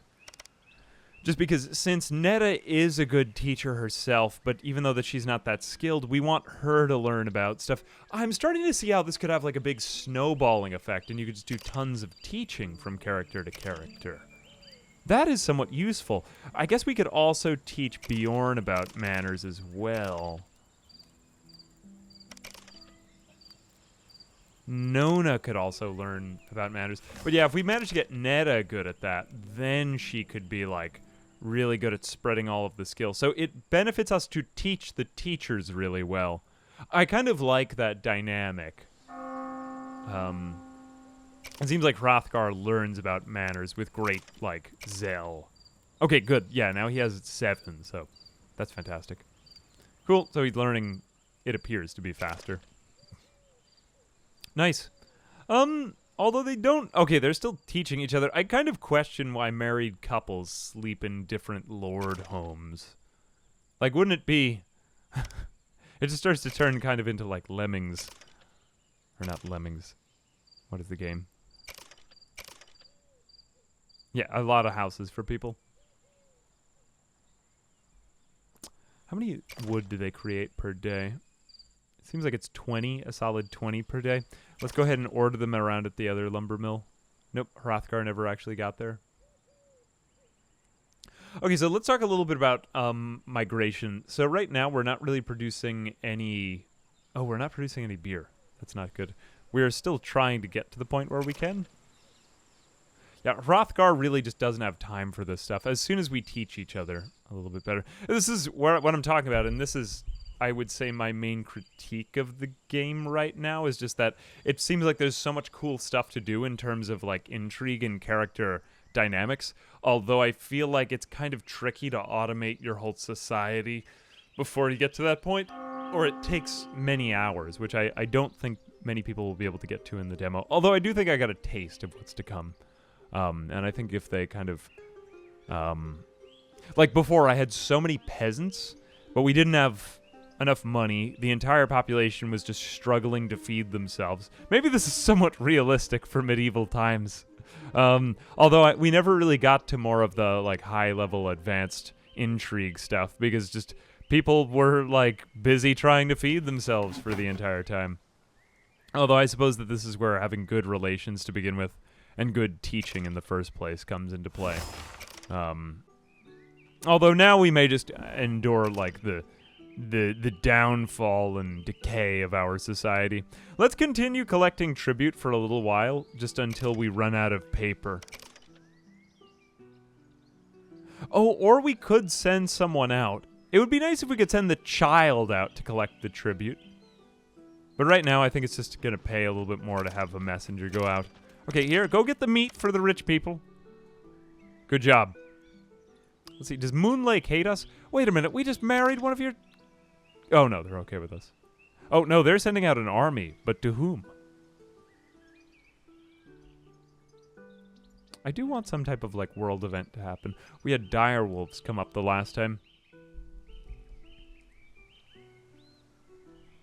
Can I train the peasants? Yeah, we can train them in, like, military combat. I don't believe that we can train them in much else. Like, they don't really have... They just sort of have mood and information. Oh, actually, you know, I take it back. This one has menopause. I didn't think that the peasants could give birth. Apparently they can. I mean, if they have menopause, that must mean that they have birth, too. Oh, who is fighting? Oh, they're fighting to get better. Okay, good. Netta is overseeing this. I didn't realize that they actually hurt each other. This seems like such an ineffective... They don't do this in the military. Yeah, just fight each other. Get rid of the ones who are... Oh my god. At least as far... At least... You know what? Come to think of it... I'm just gonna... I don't know what I'm talking about.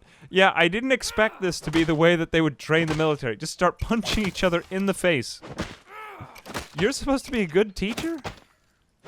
So how are they improving from this exactly? Pain from injury, fear of death. Wait a minute, you don't even have any cowardly... I would be pissed too. Just beat the crap out of each other. I like that though. Yeah, that is like Dwarf Fortress, where they just start punching each other in order to get stronger. So have we armed our military with like weapons? Oh. It would be nice if I had an explanation for what these things are. Like people... Oh my god. Oh, they're getting way better in combat, way faster though. Remember what all these people were at before? I was thinking that they would use gear to train, but... I mean, we do equip them with gear when we get them into an army. Like, I'll show you, like, if Netta were to get an army together, then she can get them into gear and stuff. So I guess it doesn't, like, designate gear to be used in training like Dwarf Fortress. Okay, just continue beating each other. What are they doing? I can't see, but I would punch you if I could. My god. Yeah, armor. I wonder if we could create them into a squad or something like that. Well, here's the thing that's... Assign... Punish? Yeah, like, you don't seem to be able to get the same gear assignments the same way that you do with the nobles. Like, for example, Or I wonder if that's done in a different way.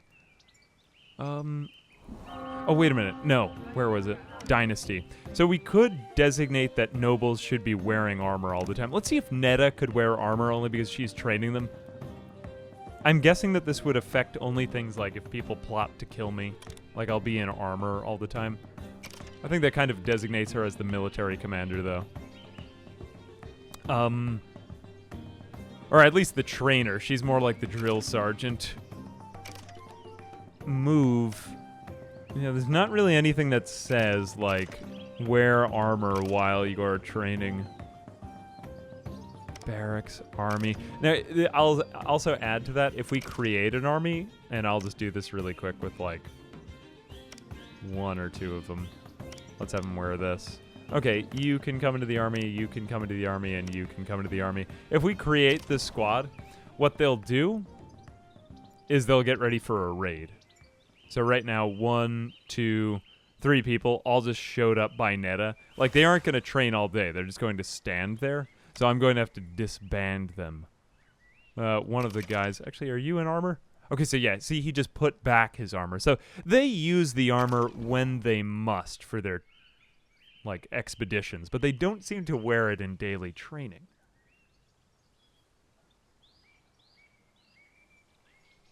Yeah, wearing armor wouldn't help against poison. I mean, again, I think that this game is one where the devs have designed it more just like, this is a story to be had, this isn't a game to be optimized in a 1.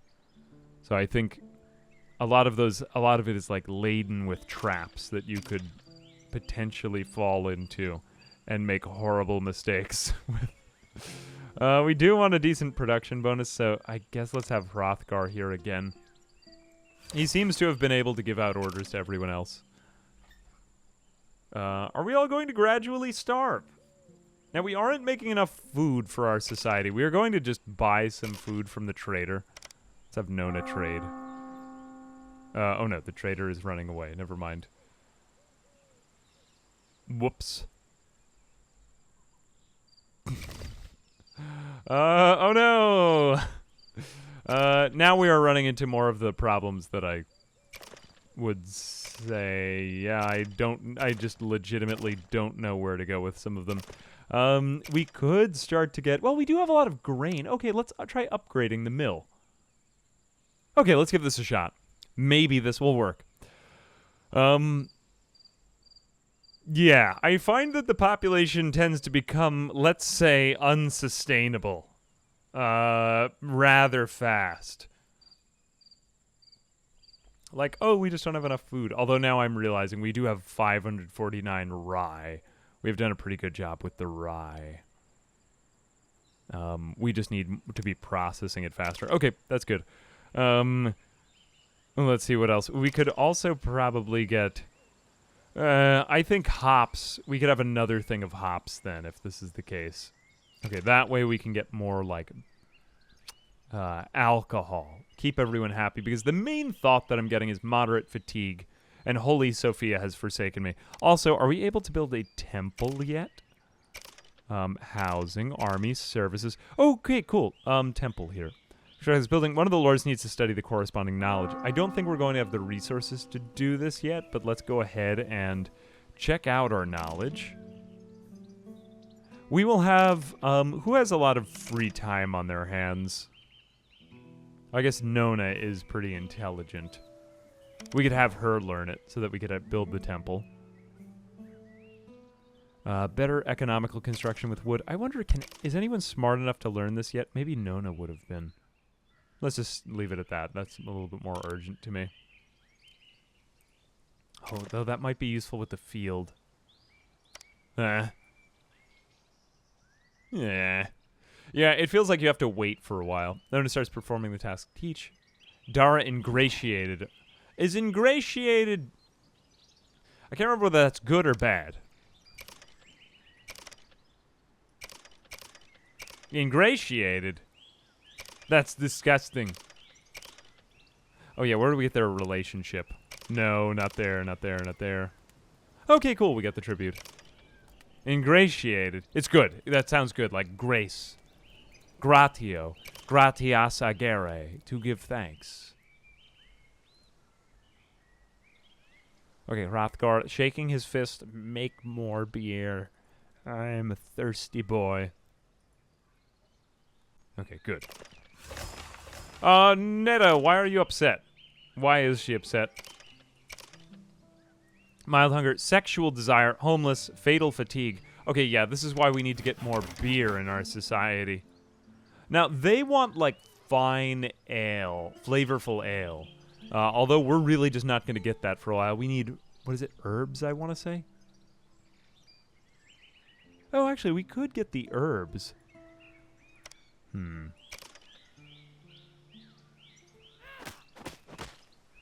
I guess we'll just have people continue fighting each other. I mean, I don't know about you, but I kind of hate it when everything goes, like, totally smooth in society. I think it's funny when it breaks down and then, like, people start fighting and then the army gets too powerful and then someone takes over and then, like, oh no, we're being, like, schemed against on the throne.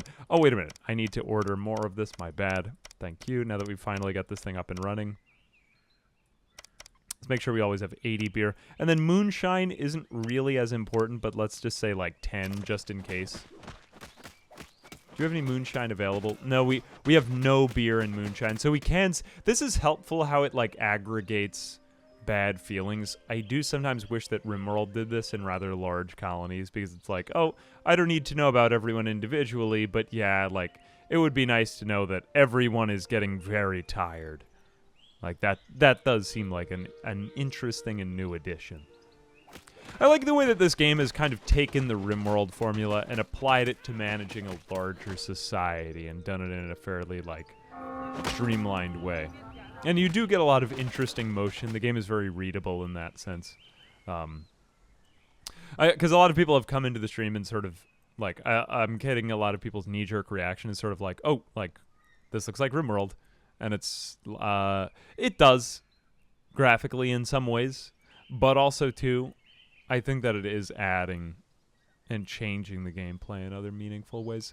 The one thing that I will say that caused me to, I guess, have a, or oftentimes in games like these that gives me a knee-jerk reaction of like, I might not like this as much, is that the art style is a little bit busier, but then again, I kind of say that about everything. And I do believe that they've done it in a good way. And the fact that you can zoom in that much and still, like, see moderate detail, I do like. Yeah, that's about all I have to say. Oh, is Netta pregnant now? It does appear that she's pregnant. Let's go ahead and buy some beer because I can feel society beginning to implode on me. Where is Nona? That's what I'm talking about. Everyone, yep, she's definitely pregnant. She is with child. So she will... I suppose that's when she goes into labor. I'm going to sell a bunch of grain now. Just because I need money and I don't really need as much of this stuff. I can get us down to like 350 and I still think we'd be fine. Let's also sell some of the rutabagas. They're just so cheap and easy to produce. It's more of like an emergency backup type of thing. What else can we do? Oh, yeah, we could also engage in some sort of like arbitrage here. That would be kind of interesting. Though I think for now, let's just kind of meet our short-term need of getting a lot of beer. 198. And we'll also get some flavorful ale just for our nobles, just so that they're not like so upset. And I don't think that's going to be enough beer for everyone, but whatever, like one more day. Another damn day. We also are probably going to need some food soon, too. So let's go ahead and buy some of this. And then we're also running out. Like, we're just trying to meet a short-term need right now. Cool, give me 1 gold. I'll trade. Nice. Okay, so now that's enough for our peasants to eat and drink and be merry. Other things that we can do. Did I really go in here with the finances? In the we can... I don't really know what the amount means here. I guess we could give... Oh, we could give them medicine. Why would we want to sell them daggers?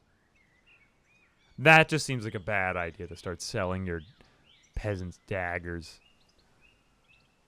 Peasants 8. We could up their wages. 140. I like this though because I'm getting kind of like a hot dog stand tycoon type of vibe from this game, in that it's like, oh, make sure that the peasants are getting paid enough. But you wouldn't have played this in school though. Make sure that your queen doesn't kill you.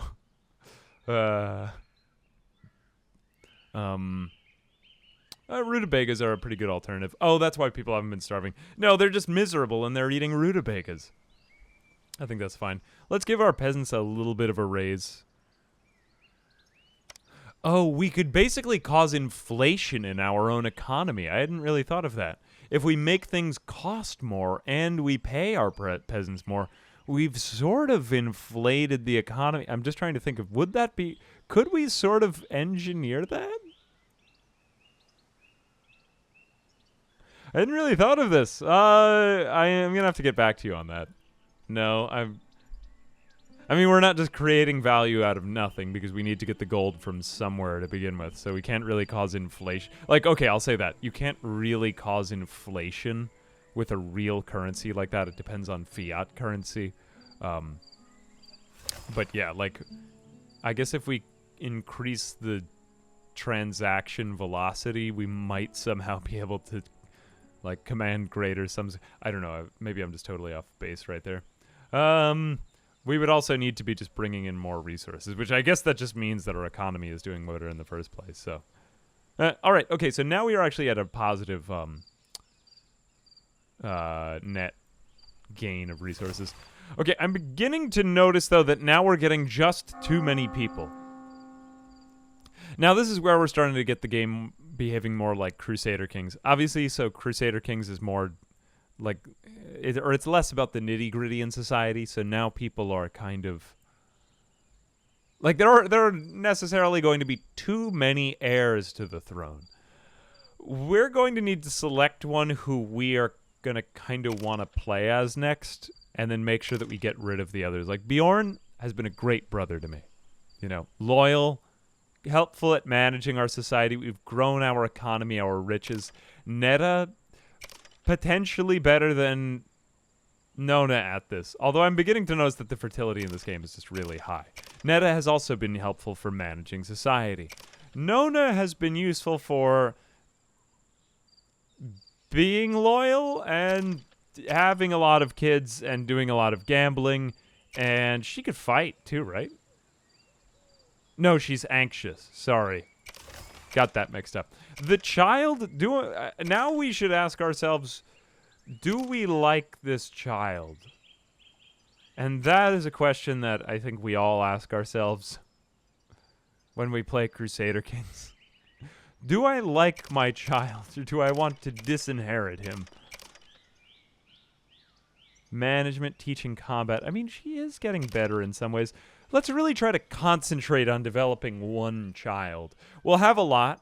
You know, we'll play this like our ancestors. We'll play the rule of numbers and have a lot of children. And then we'll pick the one that's really good. Okay. Oh, wow, they repelled the unholy horde.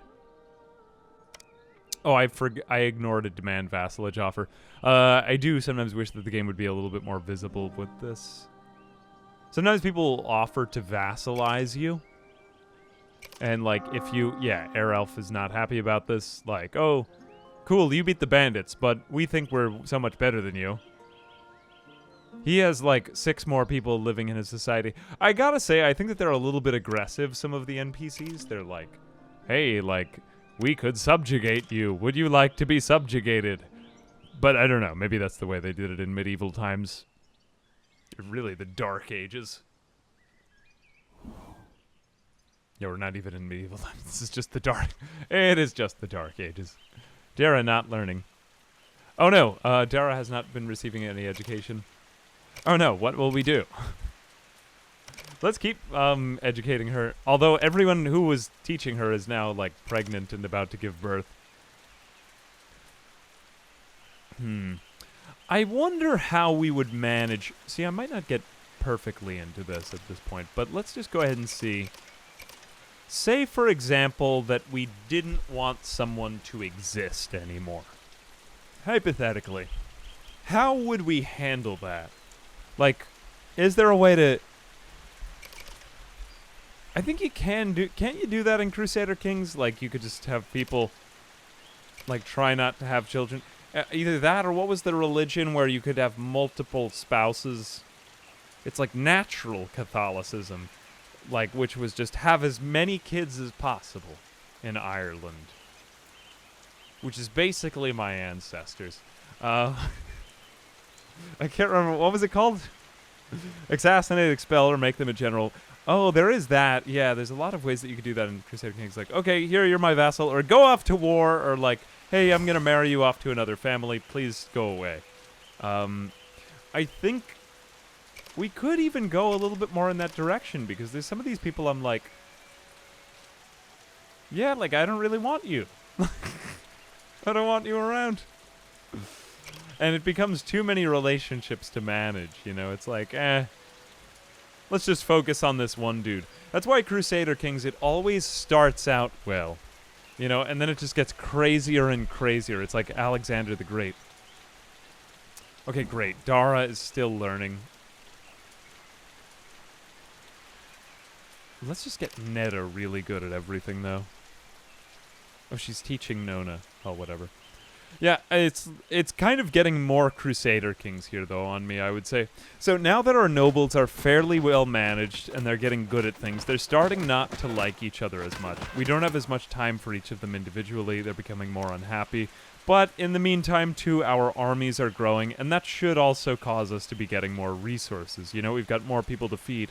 So what we could do is to wage a campaign against someone. And where are we at now in the I guess we've been playing the game for a few hours now, so really, I think that this game is meant to be played over the course of, like, 8 to 10 hours. One thing that I'll say that I really love about Crusader Kings 3 in particular, because I'd played Crusader Kings 2, and it's a lot of content, but I find Crusader Kings 3 more accessible. I like that you can get in a full game in under, like, 3 hours. I think a little bit here, it would be interesting to see the pacing rise up a little bit, but it also seems to be a game that lends itself to campaigns and multiple sittings. What was I going to say? Here we go. So what I might do, just because I feel like I would be remiss if I didn't show you guys more of the aspects to the game. Actually, is that the word I'm looking? Whatever it is. Let's keep Moon Lake here. I want to see if we can use them somehow. No, we don't really seem to be able to secure their alliance. We could offer vassalage. I don't think that would be very nice. Would you like to be subjugated by us? Ewan's beard is great and long. Though I think Treewood, I don't really like these people because they want us to be their vassals. What about Dust Valley? They're our neighbor. They're pretty chill. Like, anytime anyone gets slightly more powerful than you. Yeah, these guys have one person in their army. I think that we're stronger than Dust Valley. They're requesting a trade. I could just offer them vassalage. Demand tribute. Exchange for your good relationship. May be offended, especially if we have if he has a sufficiently large army, which he doesn't, and your relationship will deteriorate. You may become enemies. Okay. Or we could give him a peace treaty. Ooh, we do have church mediation services, though. No, I don't want to pay the church this tax, essentially. We could give him a gift. I think I'm going to go ahead and just offer him vassalage. I'm going to save Scum before, though. Because, you know, I'm probably going to go with it anyway, but just save Scum. There we go. Woo! Save Scum. Okay. I'm probably not going to use it, though. I'm just going to go with the story as it goes bad, unless if it, like, immediately kills me. He's a oh, yeah. What does that mean? Despises vassals and respects suzerains. Okay, so he likes submitting to people. Okay, so let's offer him some vassalage. Oh, Hrothgar would perform it. No, I think I'm going to send out a messenger. I want to keep my nobles in here. Okay, so we're going to send a peasant to offer that he should become my vassal. Right, which peasant are we sending? It's probably this guy. Good luck. Hedda. Oh, her. Sorry. She's not, I mean, I guess we're sending out like a very sober peasant who's just eaten a bunch of rutabagas to offer that he should become my vassal. I see you're looking very submissive. How would you like to become my vassal? What is going on? Although now what I hope you can appreciate more now, I think, is the dynamic of this game where it really comes to play is that you just have this huge society of peasants and like this little class of nobles living above them, and they're all engaging in these like petty squabbles and things like that that all go out to affect the rest of society. It's kind of like our own society, really. And while we gradually just create this giant, what is essentially a Ponzi scheme whereby we ask for more and more stuff from people around ourselves, that isn't sustainable until eventually I kind of cash out and die after having had an extremely pleasurable life, and then everyone in society suffers for it. Nona starts performing the task teach. So Nona has really done a good job. Where is Nona? There she is. Woo, Nona. I think maybe give them some room. All right, Nona. She is also pretty good at teaching, though. Oh, she could learn to teach from the teacher. And she is passionate about teaching. That would be very interesting. Oh, she could be really helpful. I wonder what the life expectancy of these people is, though, because most of them don't live past about 30. Intelligence and teaching. Yeah, let's have her learn philosophy from Netta. I think Netta is pretty smart. It looks like they've both given... Have they given birth? No, they're just not sick. Okay, good. They're feeling good. Are you coming back? No, there you go. Anything else to learn? Anything else to learn? Herbalists. We could get herbalists, but I don't think we're going to even have room for the ale. We have like a temporary moment where we're just feeling fine before everything gets bad again. Oh, cool. They've upgraded this shop. Ooh, I think we could upgrade it yet again. Only 37 per day. We are still going to need yet even more, but that's a pretty cheap upgrade cost, I think. Yeah, the teaching kind of snowballs in this game. It's like... It seems like you're either really struggling or you're doing really well. I would say that. Like, I had to spend a lot of time randomizing my colonists when I first started this. Did I say colonists? I meant lords. I mean, they look like colonists. But now I'm going to get more lord homes ready. So can I have them all live in, like, one army? Housing. A lord's house. It's too bad that they can't have, like, the main family live in the hall. I feel like that would be nice. Wait a minute, can they? A homeless lord will have to sleep in the hall, which greatly worsens their mood. Okay, so they really want their own, like, houses. This is oddly, like the United States. We need more affordable housing. Please.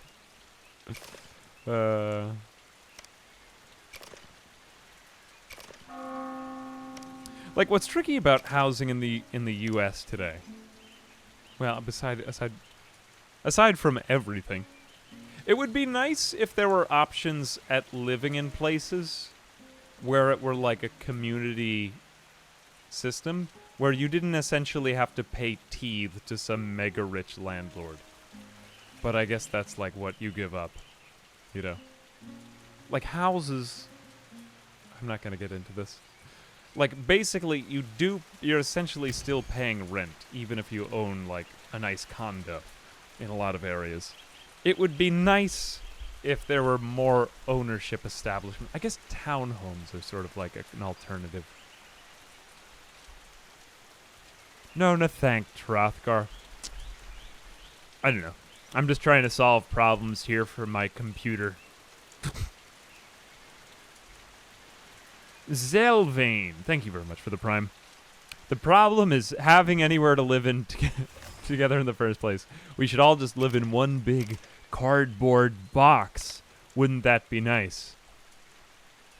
I'll give a little bit of tasks, even though that you're teaching now, just the amount of like management that's being given to Bjorn is just simply too much. So what is Fritty? Fritty is doing nothing right now. She is a visitor. She's just sleeping in our hall. This is one of the reasons why we need more houses. It would be very convenient for us. Result awaiting response. Okay, Ingmar has decided to accept your offer and has become your vassal. Wow! Yes, I love it when people submit to my dominance. Now you are his suzerain. He has vowed to serve you faithfully. The amount of tribute will be 96 gold. Ooh, he's giving us 96 gold every day. I think that's a lot of money. He doesn't really like us. Okay, we're going to just send him gifts for the money that he's giving us. We're going to... what do we do to be nice to you now? You have a big family. Okay, I mean, I guess we could send somebody who's in a really good mood. Hrothgar seems to be in a pretty good mood. Let's send Hrothgar. Welcome, now you are my vassal. I must visit you. You must host me now. I'm going to send out Hrothgar. Let's see how this goes. Oh no, Hrothgar's getting in a slightly worse mood the farther he gets away from town. He's just going alone. I'm not sure if this is a really good idea, but let's just continue doing it because it's kind of funny. I'm going to visit. Oh my god. Go, Hrothgar, go! I do like the overmap in this game. I think it's very nice. I'm struggling to remember now here. Did Battle Brothers have a randomly generated world map? Because it really gives me... Oh yeah, do I have any rings? Oh, unfortunately I don't have any rings on me. I already gave them all out to the other people who mattered more to me. I should have gotten some presents ready for you.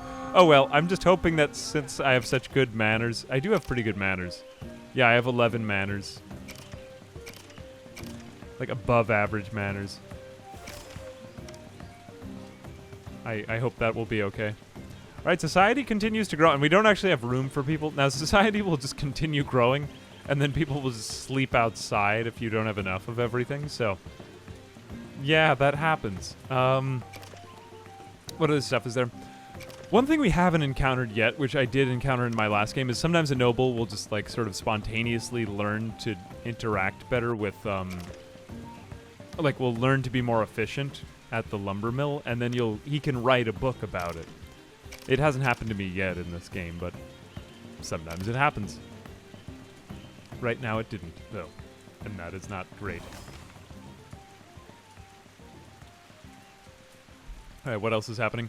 I'm starting to feel legitimately overwhelmed by the number of things. I'm feeling like doing something reckless and stupid just to show the combat in the game more. World summary.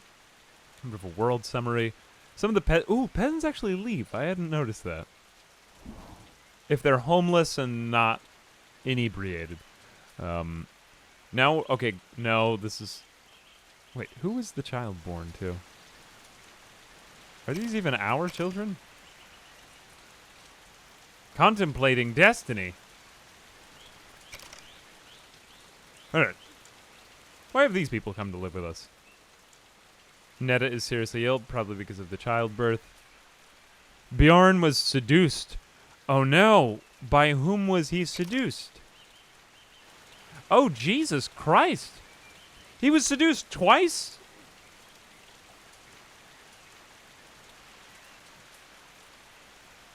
By whom? That's a huge baby, you're right. Wait a minute. I'm just trying to keep track of all the events that were going on here. Is it, like, necessarily a mystery? He does still love Netta. Wait a minute. Yeah, Netta is his wife. Oh no, he was seduced. By whom? Fritty Dara. It wasn't by Nona, was it? Not my wife, right? Is my wife cheating on me for my brother? It could be Ritter. It could be Ritter. Oh, wait a minute. Was he seduced by a man?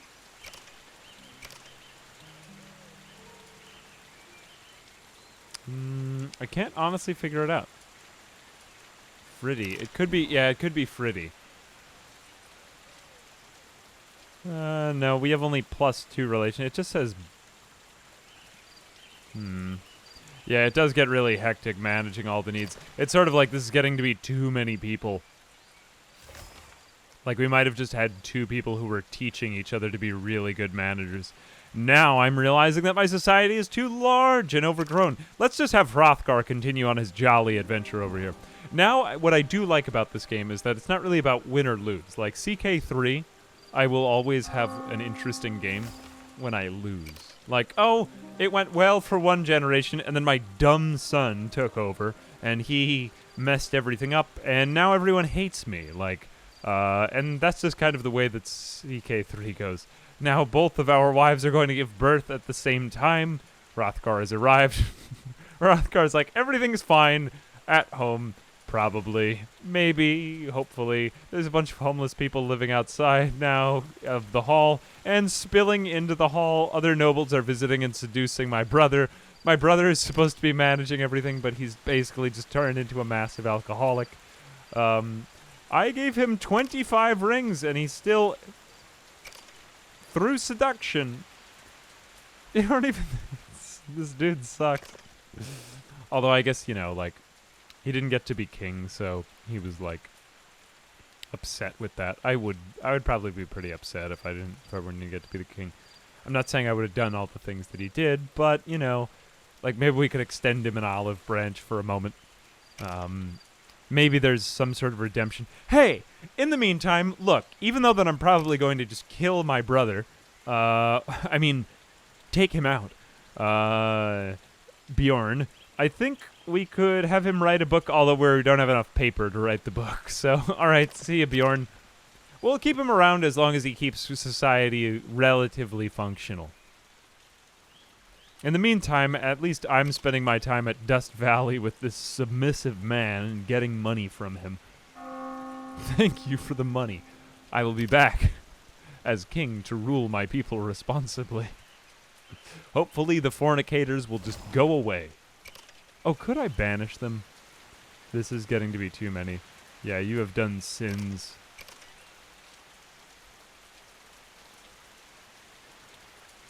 Okay, so you're from the house of the black and blue snail from Wind Peak. Oh, they actually do like us? Maybe we should let Began know he's beautiful. Sublimation. What does that mean? He turns into solid out of gas?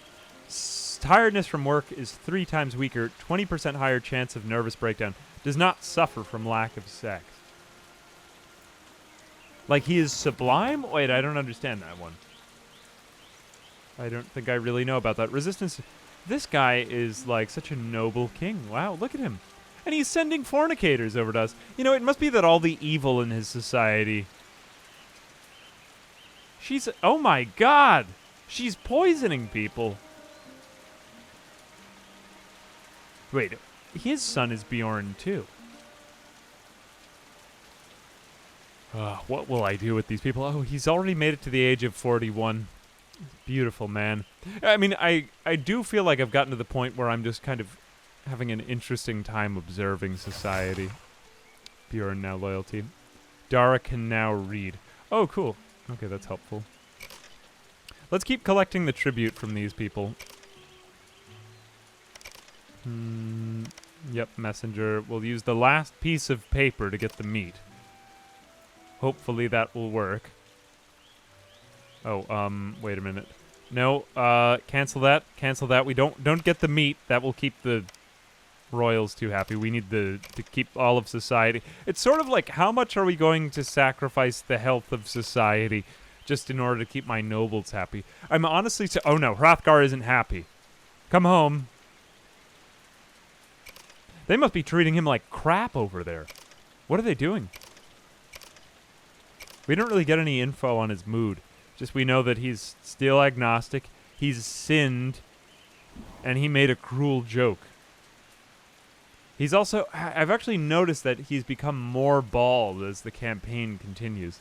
Did you guys remember that? At the beginning, he had more hair. He's, like, getting sad because he's getting more bald? But now he has, like, a great big beard, though, too. He's the king. Come on, like, you know, sum of all parts. I mean, I guess, yeah, it sucks. You know, like, you have no control over it, and, you know, like, you know, when you try to compare yourself, maybe, for example, to King Began of Wind Peak, maybe you aren't as beautiful and sinless as he is, but, you know, bald is beautiful, and, well, Woot. just try to enjoy yourself, man. Hey, Malakir Took, thank you very much for the 28 months. Well, in the words of famous bald man, we are just more evolved than you know? Yeah. Yeah. Hey, we got more tribute. Oh, wait a minute. That's from the other people. Never mind. Either way, he doesn't seem to be enjoying himself. He seems to just be unhappy because of telling cruel jokes to other people's. And... oh, wait a minute. No, the bald part doesn't really make a difference. That's just the other people aren't as interested. Unhappy. I think that's a values judgment. I think I would... what if he has like a well-shined head or something like that? I think it looks really good. I think it looks even better than his brother. Kieran, the guest is... okay, good. They're getting out of here. I need these people out, the fornicators. Daily statistics. Lee Ross tribute is ready. I guess we just aren't going to be able to get that one. This is why we need... oh no, Netta died in childbirth. Oh, damn. Oh, look, Bjorn is getting old. At the old age of 38. He was seduced like 40 times. We need to kill my brother immediately. Hang on a second. This dude had so many lovers that he grayed in his hair. Now he's reading poetry in the hall. Why is he upset? He's just mad. I don't really know why. Okay, we're gonna kill him because this man is getting he's changing too fast. Wait a minute. Threaten. Oh no, even Hrothgar is away, and we are unable to do anything. Dang. Oh, they're going out on a conversation themselves. Whatever. Fine. Alright, Netta's dead. We have no commander for the military. The military is powerful. Let's go attack someone now, because I'm just growingly less faithful in my society. Who can command the army? Oh, I have an idea. Let's send Bjorn out to die, and then the entire economy will start to spiral downward. Okay. Why would I play the game well? We're going to go from the scissor over to... I'm just going to begin a petty squabble with one of the other lords, although this playthrough is actually going quite well. Should I attack my own vassal?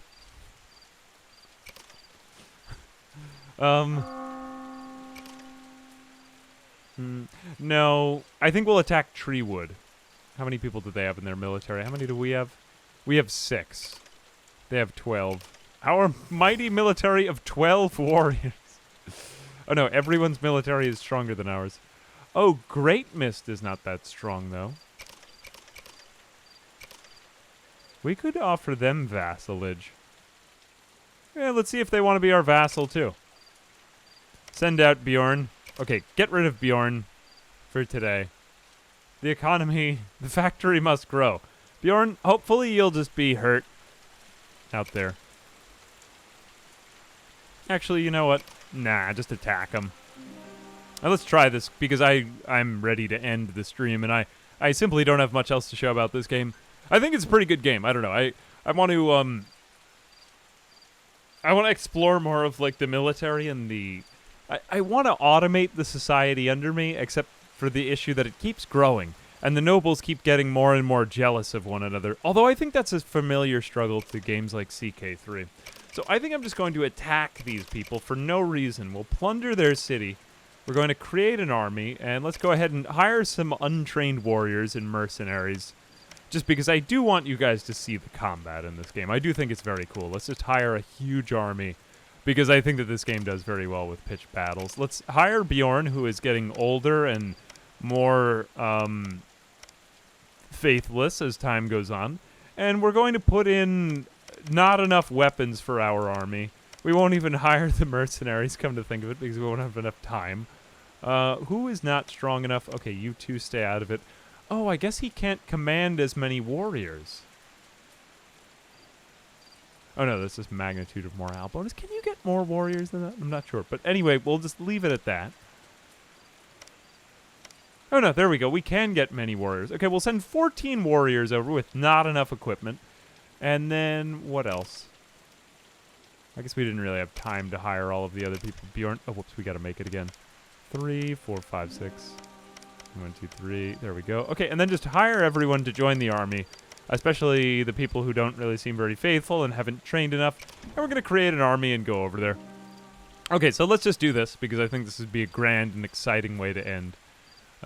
Because I do feel like I've shown you guys a lot of what I want to show you about the game. Apparently the demo ends after day 15, but I don't really like these things to go over, I don't know, like 2 or 3 hours. And I do think that this game does excel at showing, like, a spectacular amassed combat. So let's go send out our entire citizenry, and we will just attack another town. I like that this game does make it seem as ludicrous as it is, though. Oh, if there are cutthroats in other nations, does that mean there are some hidden in our land? I suppose it does. Yeah, it says that there are 2 living in our civilization, so you could have people who are, like, ready to scheme against you. Honestly, we played pretty well this time, so I feel kind of bad about attacking these people who actually have the paper that we would have needed from them. But I think I'm just going to attack them anyway for no reason, just because my brother is getting a little bit wild. If I were to play longer, I would probably try to, like, ally with all of my people around here. I could probably get Wind Peak, Moon Lake, and Dust Valley to, like, be more helpful and vassalized to me. But I think I'm just going to end by attacking a town, simply because I don't really see myself going much further with this game right now. But I think we explored a lot of society. I do think we got some interesting results. It looks like the peasant population has kind of equalized out. Although I'm trying to figure out exactly what I think was the... What did I do right this time? I think actually managing what types of nobles I picked from the start, like when I randomized them on the screen, I kind of did that off camera. But I made sure that I picked people who would be kind of nice to each other. I think that might have helped. You know, what I'm starting to realize, though, is that these passions on skills aren't really that valuable. Like, or maybe they do learn fast. I'm honestly not sure about how this is working, but yeah, seems to be the experience bar. I think it's just useful to have somebody who's really high in all skills and good at teaching. Though the teaching is kind of just an accelerator. You know? Like, useless if you're a great teacher, but you're bad at everything. Because you then have to learn everything first. And by the time that you learn everything, you'll probably be old and not as helpful anymore. You know, you just won't have as many people. Okay, we're attacking a town. This is important. Hey, sassy girls, thank you very much for the very kind words.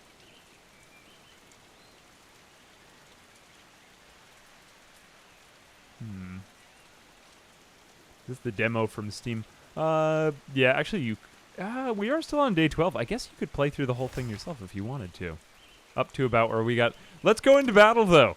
Okay, we are not going to win, but I want to see what is going to happen anyway. They have 12 people, we have 15, so we're going to have many more. And this will be where I draw the line. Let's get Bjorn killed. Let's actually see what happens with society with the rest of... Oh my god, they have so much more armor than us. That is to say that if you do manage... Oh, we should probably attack them. If you do have armor in this game, you're going to be far better off. Like, see, our squad looks way more... I guess, well, why are they sending out all of their nobles in front with no armor? We might manage to kill one of their nobles. I like the combat in this game, though. I think it just looks very, like, cool. See, all my people are starting to just flee and escape. Like, we've already been routed because nobody has any armor. So that does kind of come into play as a dynamic. I suppose that is kind of a Battle Brothers sort of thing. And I am getting a lot of Battle Brothers from the appearance of it, but it's also just sort of like an auto-battler at that point. I think it's very cool. Oh my god, House of Scissors did win! How did we win? Oh no, I didn't plan for that. How did we win? Oh god. Everyone ran away and then we still won. Oh my god. Oh no. Oh no. Bjorn survives another day. Our neighbors hate us. We got 1,140. That's really not a very good plunder. And the bishop doesn't really like us. And we come home. All we did was just plunder their city. Oh well. Is Bjorn hurt? Bjorn isn't even hurt and we're bringing back... Oh my god.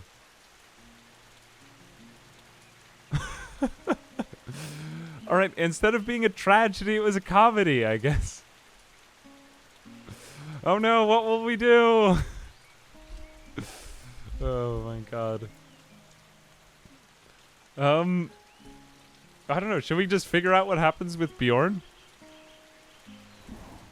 Everyone hates us now. We've just turned into like a nuisance to everyone in the world around us. Although I feel like that is Crusader Kings 3. Now, no one has received any instructions. Okay, Hrothgar's back. Hey, Hrothgar. Looking good, Hrothgar. Death of a family member, Netta. Yeah, his sister-in-law is dead. He's upset. He doesn't have any rings left either. Okay, but now we can give all of our gold to the trader so that we can get more rings to give them to our vassal. How did we win that fight? Oh my god, it was all the rings. I guess they were like brass knuckles. Yeah, Bjorn was totally fine in that combat. He's aged a couple of years. In only a few days, I aged many years. Are these all the children? Did one of the children die during, or survive despite the death of the mother in childbirth? Rayla, Ula, Dara, Nona, Bjorn, Hrothgar.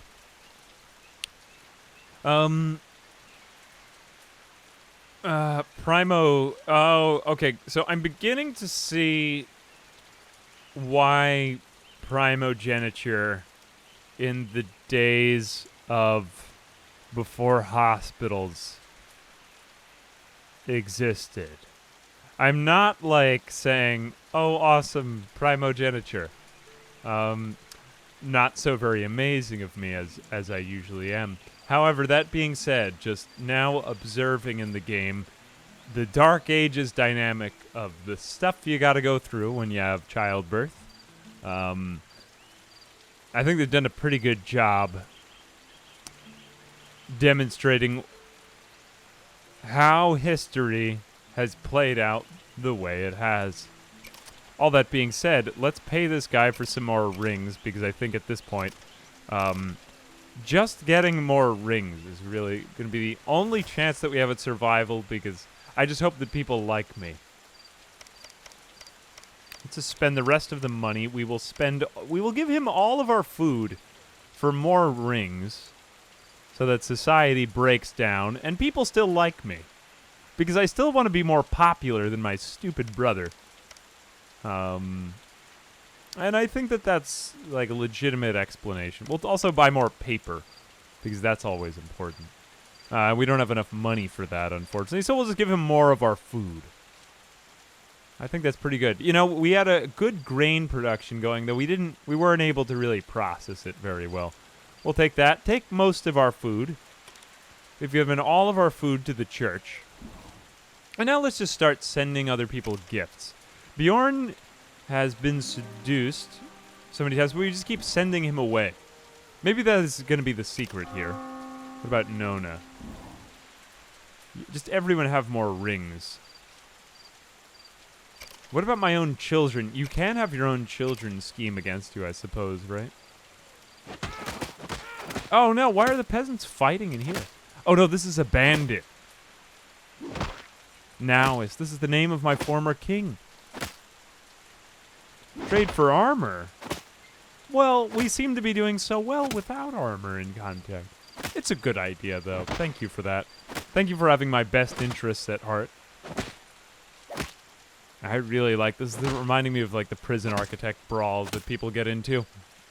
Now, I wonder if that was a cutthroat. Is he dead also?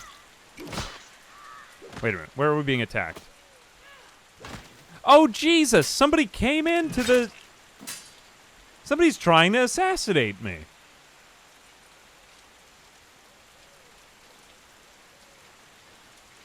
Oh, no. Nona was seduced. Oh, it turns out that Nona was... Oh, no, my wife. I have to kill my wife. Wait a minute. Was she seduced by... Oh, no. She seduced me. Never mind. Everything's fine. Oh, yeah. You could use your, like, dread in order to control people, like in Crusader Kings, kind of. All right. This guy's like, huh, I'm good. That was... I got it out of my system. Gina. Okay, she's a cutthroat. Steal gold, rings, and books. Also, kidnap lords. Oh, she could steal the book? All right, I've decided everything is going too well in our society. I think we've reached the kind of decline phase. Like, all of the women have... Or one of the women has died in childbirth. Really, the only good citizen has died that I felt like I identified with. And now I'm upset, because I didn't really even like myself. So I think I'm just going to go ahead and challenge my brother to a duel. Because my brother... I mean, he is coming back. He's in a good mood, but he kept getting seduced by people from other kingdoms, and that's not really so very cash money of him. Ula told me. Oh, wait a minute. That's one of the... See, I've lost track of all the children that we've got. Oh, wait a minute. We must be an enemy. Oh, so then I'm going to punish and insult my brother. I can threaten him. Okay, let me threaten my brother into submission then. Before I really, like... Before I used to just take and renounce vows of poverty as I would go crazy. Okay, I'm going to threaten my brother many, many times. Okay, good. He's very loyal to me. I'm really good at this game, ironically. Let me just continue threatening him. Here, I'm coming back. I hate you. Okay, this is the second time threatening him. Hey, severed hand. Severed hand indeed. I wonder, will he just submit? Oh, he did. He just submitted. Oh, I turned out to be a really good king. See, it's because I was a nice guy. If a nice guy just threatened you out of nowhere, wouldn't you also be like, whoa, geez, what did I do to piss him off? Threatened the consequences of this character. Kronkar has told me not so very pleasant things about Baron. This reminds me of when Amphibian Ambiguous used to send me messages as whispers into my ear like a conquering Roman general underneath the arch. Let me just see what happens if I just continuously threaten my brother. Or is he threatening me? Goes for an... Oh, he's going to me to be inspected by me. Wait a minute, what? Oh, no.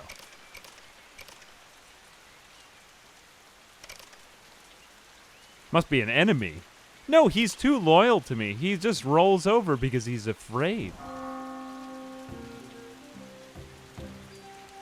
You know, in trying to destroy my empire, I've made everyone only more loyal. I need to find some way to get someone to try to kill me. You also get whispers in your dreams. You know, I wouldn't be surprised if... Oh, I'll just seduce everyone. I'm sure that'll go well. Wait a minute. There would be absolutely no consequences to my actions, even if I did seduce everyone. Maybe I could have my wife seduce... No. She's not even interested in my brother. I could challenge Ritter to a duel. No. What about the other Bjorn? I could kill this man. Not really for any particular reason. I'm just going to kill this man. Because I felt like there wasn't enough action in our society. Come on, why can't... I'm not supposed to play games well. I'm not good at games.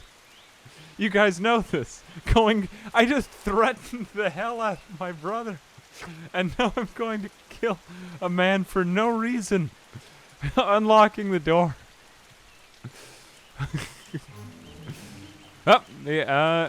Hrothgar is accused of a crime. Wait a minute, no. Okay, good. Now my insanity is beginning to set in. No, I didn't do it. I'm just having beer in here. Oh my god. Oh wait, I'm still gonna kill him. No, here we go. Woo. Whoa, crazy. After I have this beer, maybe. Am I secret enough? I'm going to sleep. I just keep following along with myself to see what happens. See, I feel like that this game functions very well as an RPG. Can I kill the other... Amphibian, what is basic rights these other kingdoms speak of? Oh, we already have vassalized another man, but thank you very much for the continued donations of 382. I do appreciate it. That is very genuinely, I do hope you're not putting... You can keep pinging me, and I'll still answer it. But also, too, like, please don't put yourself at any financial need. Like, you can just ping me at AA in chat. But thank you. Thank you. Economic report. Resources invested. Or just keep doing it, and I probably... Wait a minute. What was going on over there? Am I... another day of trying to kill a man for no reason in the game. Oh, wow, the visiting people. Oh, no, these are our patrols. Oh, these aren't even ours. These are just another nation that's visiting us. Who is this that's visiting us? They're also the scissor people. For whom do they work, though? You know, I gotta say, though, I'm just gonna say one thing in summary of review, because I feel like that, I've given this game, like, a good overview. I haven't even gotten to the end of all the features after 3 hours, and it still feels like that a lot of content exists in the game to explore. Usually, by the time that I'm done exploring a new game, it's sort of like, oh, like, it's in early access, and they could develop this system and this system and this system. I genuinely still feel like there's a lot to explore here. I do feel like the pacing is very slow, and I think it would be interesting if it were a little bit faster, but I'm getting kind of like a Crusader Kings vibe in terms of the pacing. So I think that this game, although it looks a lot like Rimworld, I kind of get more of a feel of Crusader Kings. Unfortunately, the guy that I sent everyone to kill has died, so I guess I won't be able to assassinate someone. But at least I was able to... Wait, why is someone just sitting in my room and watching me while eating a roll? I don't know, I feel like, though, that just the number of, like, dynamics and different behaviors that you could engage in is interesting enough that if you had, like, a very long train ride, this game would be very interesting. That's kind of how I enjoy Crusader Kings. One time I got snowed in a hotel room, which was a very interesting experience. But, yeah, I really sat in with CK3, and I got to enjoy it a lot. So I am getting that kind of vibe. Honestly, I have been wanting to go back to Grand Strategy, so I don't know, maybe we'll see it in something, but, like... Yeah, I don't know. I give this, definitely check this one out. It was one that I would have passed up before I tried it. I wasn't, like, generally speaking, I'll often just look at a game visually and go, like, I don't really feel like I'm going to like that. I'm liking it more than I expected I would. And playing it also feels very different from seeing still images. There's really good animation in this as well. I never really commented on that. But I didn't feel like I had to comment it because I felt like that there was enough game going on, and I like this. It's fun. It has the fun element. Anyway, yeah, definitely worth a look. And, I don't know, I guess I'll sign off for there. Yeah, I feel like it kept going. I could save it. Maybe I'll just save my society. I got away with near... criminal I mean, it is criminal behavior. I guess kingly crime. Yeah, that has a nice ring about it. Kingly crime. I just walked up to a man's house with a sword for no reason. I was trying to kill him. And they were like, yeah, it's all right. He was in a bad mood. Tyrant is more frightening than tigers. Attacking them random at will make them revolt. Yeah, it's like I never really use dread because I think to myself, like, you should probably try to do a good job as king and people will like you. But no, I've just forced my brother to submit until he dies. He's not in a very good mood about it, but whatever. He's happy enough because I gave him all these rings and then threatened him a lot. I think that's... it's not easy being king. It's not easy being king.